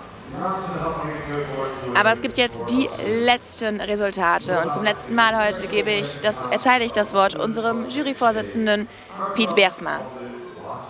Die Resultate der letzten Gruppe.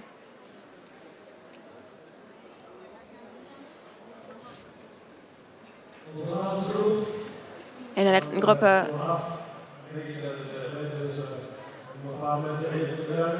fangen wir gleich an mit der Nummer 187, möchte aber gerne erst noch ein paar Leuten danken. Denn es gibt hier vor und hinter den Kulissen natürlich viele Menschen, die dafür sorgen, dass wir hier einen guten Ablauf haben. Ich würde auch gerne allen danken, die uns hier unterstützt haben, die uns mit Essen und Getränken versorgt haben. Ich würde den Trainingsstellen gerne danken.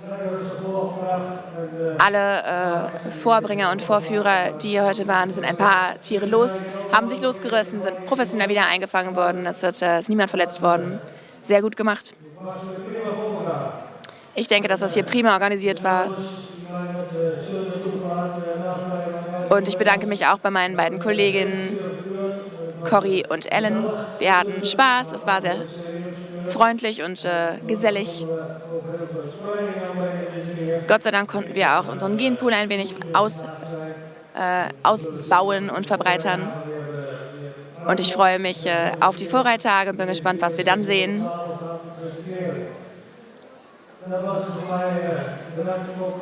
Das waren meine Dankworte.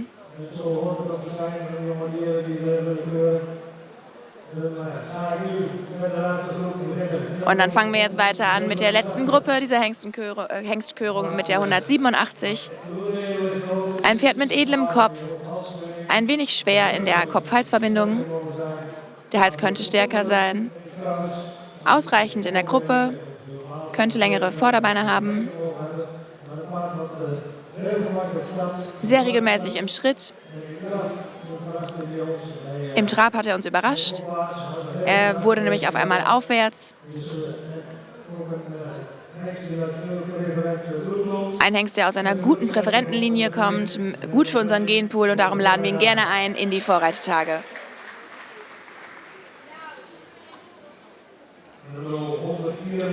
Nummer 194, ein sehr langliniger Hengst. Ein edler Hof, das Genick könnte länger sein. Die Schultern liegen gut. Eine ausreichende Länge auch in der Schulter. Ein wenig angespannt gebaut. Gruppe ist gut in der Lage. Ausreichend lange Vorderbeine.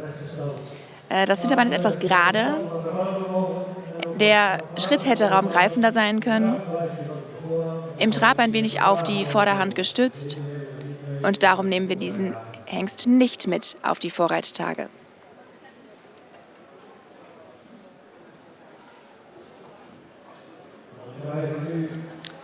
Dann kommen wir zur 332. Eine sehr zierliche Linie in diesem Hengst. Die Lendenpartei könnte stärker ausgebildet sein. Die Gruppe ist ausreichend lang. Außenrecht lange Vorderbeine. Ein sehr einfacher, leichter Schritt. Auch raumgreifend. Der Trab ist aufwärts und sehr flexibel. Guter Einsatz des Körpers nehmen wir mit auf die Vorreittage. Und er hat Fans, so wie es sich hier anhört. Dann kommen wir zu 333. Auch ein Hengst, der gut gewachsen ist. Schöne Linien und ein edler Kopf. Könnte ein etwas längeres Genick brauchen, aber er hat einen langen Hals. Starke Oberlinie. Die Gruppe ist etwas abfallend. Lange Vorderbeine. Sehr regelmäßiger Schritt. Nutzt den Körper gut. Im Trab gut aufwärts und mit sehr viel Kraft, sehr viel Flexibilität. Und nehmen wir auch mit in die Vorreittage.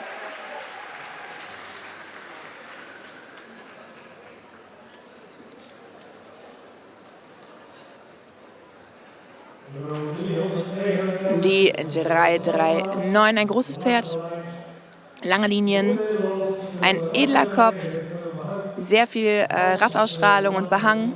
Hals ist lang und gut platziert, lange Schultern, eine starke Oberlinie, eine gute Kruppenlage, ein sehr einfacher und aktiver Schritt im Trab, sehr raumgreifend und sehr aufwärts. Auch dieser Hengst kommt mit in die Vorreittage.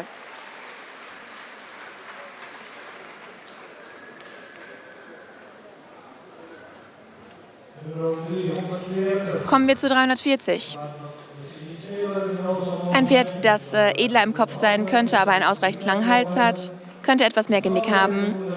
Schulter liegen gut und sind ausreichend lang. Starke Oberlinie. Kruppe ist lang, aber ein wenig abfallend. Vorderbeine sind ausreichend qualitativ. Der Schritt könnte raumgreifender sein. Der Trab ist aktiv und ausreichend aufwärts. Das Hinterbein kommt gut zum Tragen. Auch den nehmen wir mit in die Vorreittage.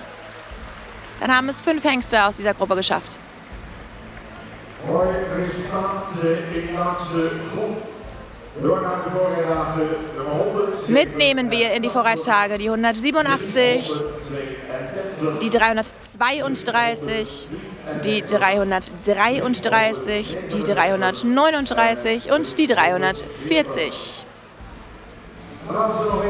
So, diese Hengste nehmen wir noch einmal mit auf die Bahn, zusammen mit ihren Züchtern und Besitzern, genauso wie die Hengste, die es geschafft haben aus Gruppe 11, mit ihren Züchtern und Besitzern. Die dürfen also jetzt für eine Ehrung noch wieder auf die Bahn kommen. Und ich erinnere Sie noch mal daran, bitte pro Hengst nur 2 Züchter, maximal 2 Besitzer. Das hat zu tun mit Sicherheit aller Beteiligten. Insgesamt haben es also 48 Hengste geschafft in die Vorreittage und in die 3. Besichtigung. 48 haben es insgesamt geschafft. Diese Rubrik der jungen Hengste verteilt über 2 Tage. Gestern 6 Gruppen bewertet, heute 6 Gruppen bewertet. Insgesamt haben es 48 Hengste in die 3. Besichtigung geschafft. Angefangen haben wir in der 1. Besichtigung mit 350.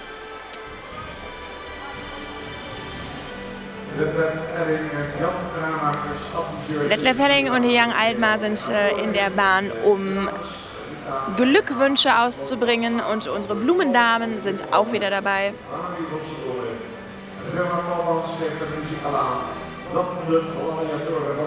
Ton und Musik von der Firma Koopmans. Und da kommen jetzt unsere Pferde aus dem Jahrgang 2021, die Gruppen 11 und 12. Dies sind die Hengste, die es in die 3. Besichtigung geschafft haben.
So, die letzten Hengste stellen wir jetzt auf. Die Besitzer und Züchter kommen dazu. Wir benennen sie noch einmal und fangen an mit der 179, Rink van de Puustewey, Sohn von Wieboud 511, Enkel von der Reinder 452. Züchter ist Y. Hoekstra aus Surhuizen. Besitzer ist Ache Ockema aus Siegerswoude. Dann die 180, Richard Ut de Westereen, Sohn von Wieboud 511, Enkel von Wicke 404, Züchter und Besitzer ist AFPW Kamminga aus de Westereen. Die 241, Raoul W. van der Pixen, Sohn von Auwet 514, Enkel von Pier 448, Züchter und Besitzer ist R.E. Weinstra aus Dahle. Dann die 277, Sander B., Sohn von Auwet 514, Enkel von Uldrik 457, Züchter ist LHM Beutehof in Onna und Besitzer ist das Gestüt Galloper in Berkel en Roden-Reis. Dann die Nummer 2.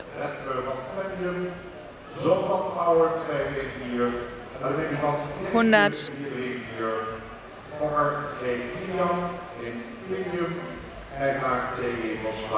Die 283.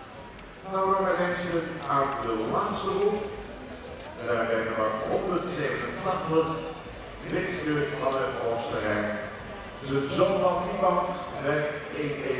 Dan ben je van Rinder 406. Die 283, Redmer von Penjum, ein Sohn von Auwet 514, Enkel von Jerke 434, Züchter G. Gilliam in Pingjum und Besitzer T. Bosma in Collimerswaag. Machen wir weiter mit Gruppe 12. Da hat es geschafft die 187, Ritzke von Oosterrein, ein Sohn von Wieboud 511 und Enkel von Rindert 406. Züchter und Besitzer ist T. Langehautboss aus Wielsrib. Die 332 hat es geschafft. Schorsch Kaiser, die 332 Kaiser, Sohn von Gut 516 und Enkel von Maurus 411. Züchter ist Karl Nielsen aus Dänemark. Sunds Besitzer sind P&M Tank aus Frachender. Es hat auch geschafft die 333 Pipo von Fissel, Sohn von But 516 und Enkel von Albin 469. Züchter und Besitzer ist TC Fisser aus Lünteren. Und dann kommen wir zur 339, Pepin von Brabantshof, Sohn von But 516, Enkel von Norbert 444, Züchter und Besitzer JGT Venoy aus Bösichem. Und dann haben wir noch die 340, Stein von Skydam, Sohn von But 516, Enkel von Fonger 478, Züchter und Besitzer, die Familie von Dorm aus Sridam. Das sind also die Hengste, die es geschafft haben in dieser Runde. Und die weiter streiten dürfen um eine Eintragung ins Zuchtbuch. Diese Hengste dürfen in die Vorreittage. Wir gratulieren Züchtern und Besitzern und natürlich auch den Pferden selbst und sehen gleich noch eine im Schritt gelaufene Ehrenrunde dieser Hengste.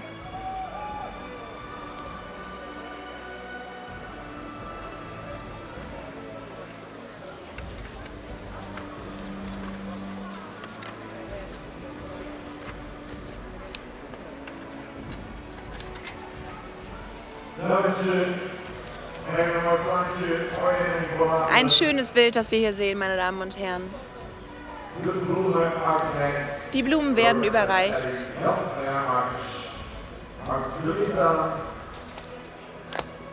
Von unseren Vorsitzenden.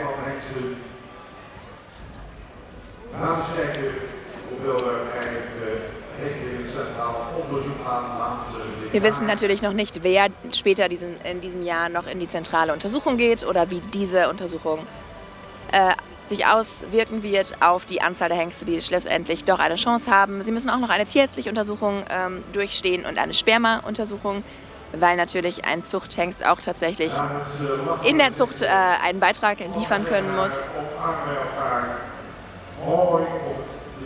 Und dann sehen wir jetzt, wie sie noch einmal eine Runde drehen hier auf unserer Bahn.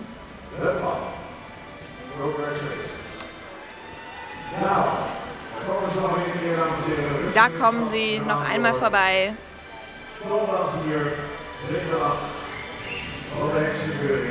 Das war das Ende des zweiten Tages unserer Hengstenkürung 2024. Es gibt jetzt seit 145 Jahren die Königliche Vereinigung Het Fries Paarden Stamboek. Und heute Abend geht es weiter mit der Jubiläumsshow. Wir sehen eine schöne Reaktion der Menschen, die hinter diesen Pferden stehen. ein guter Tag für alle Besitzer und Züchter.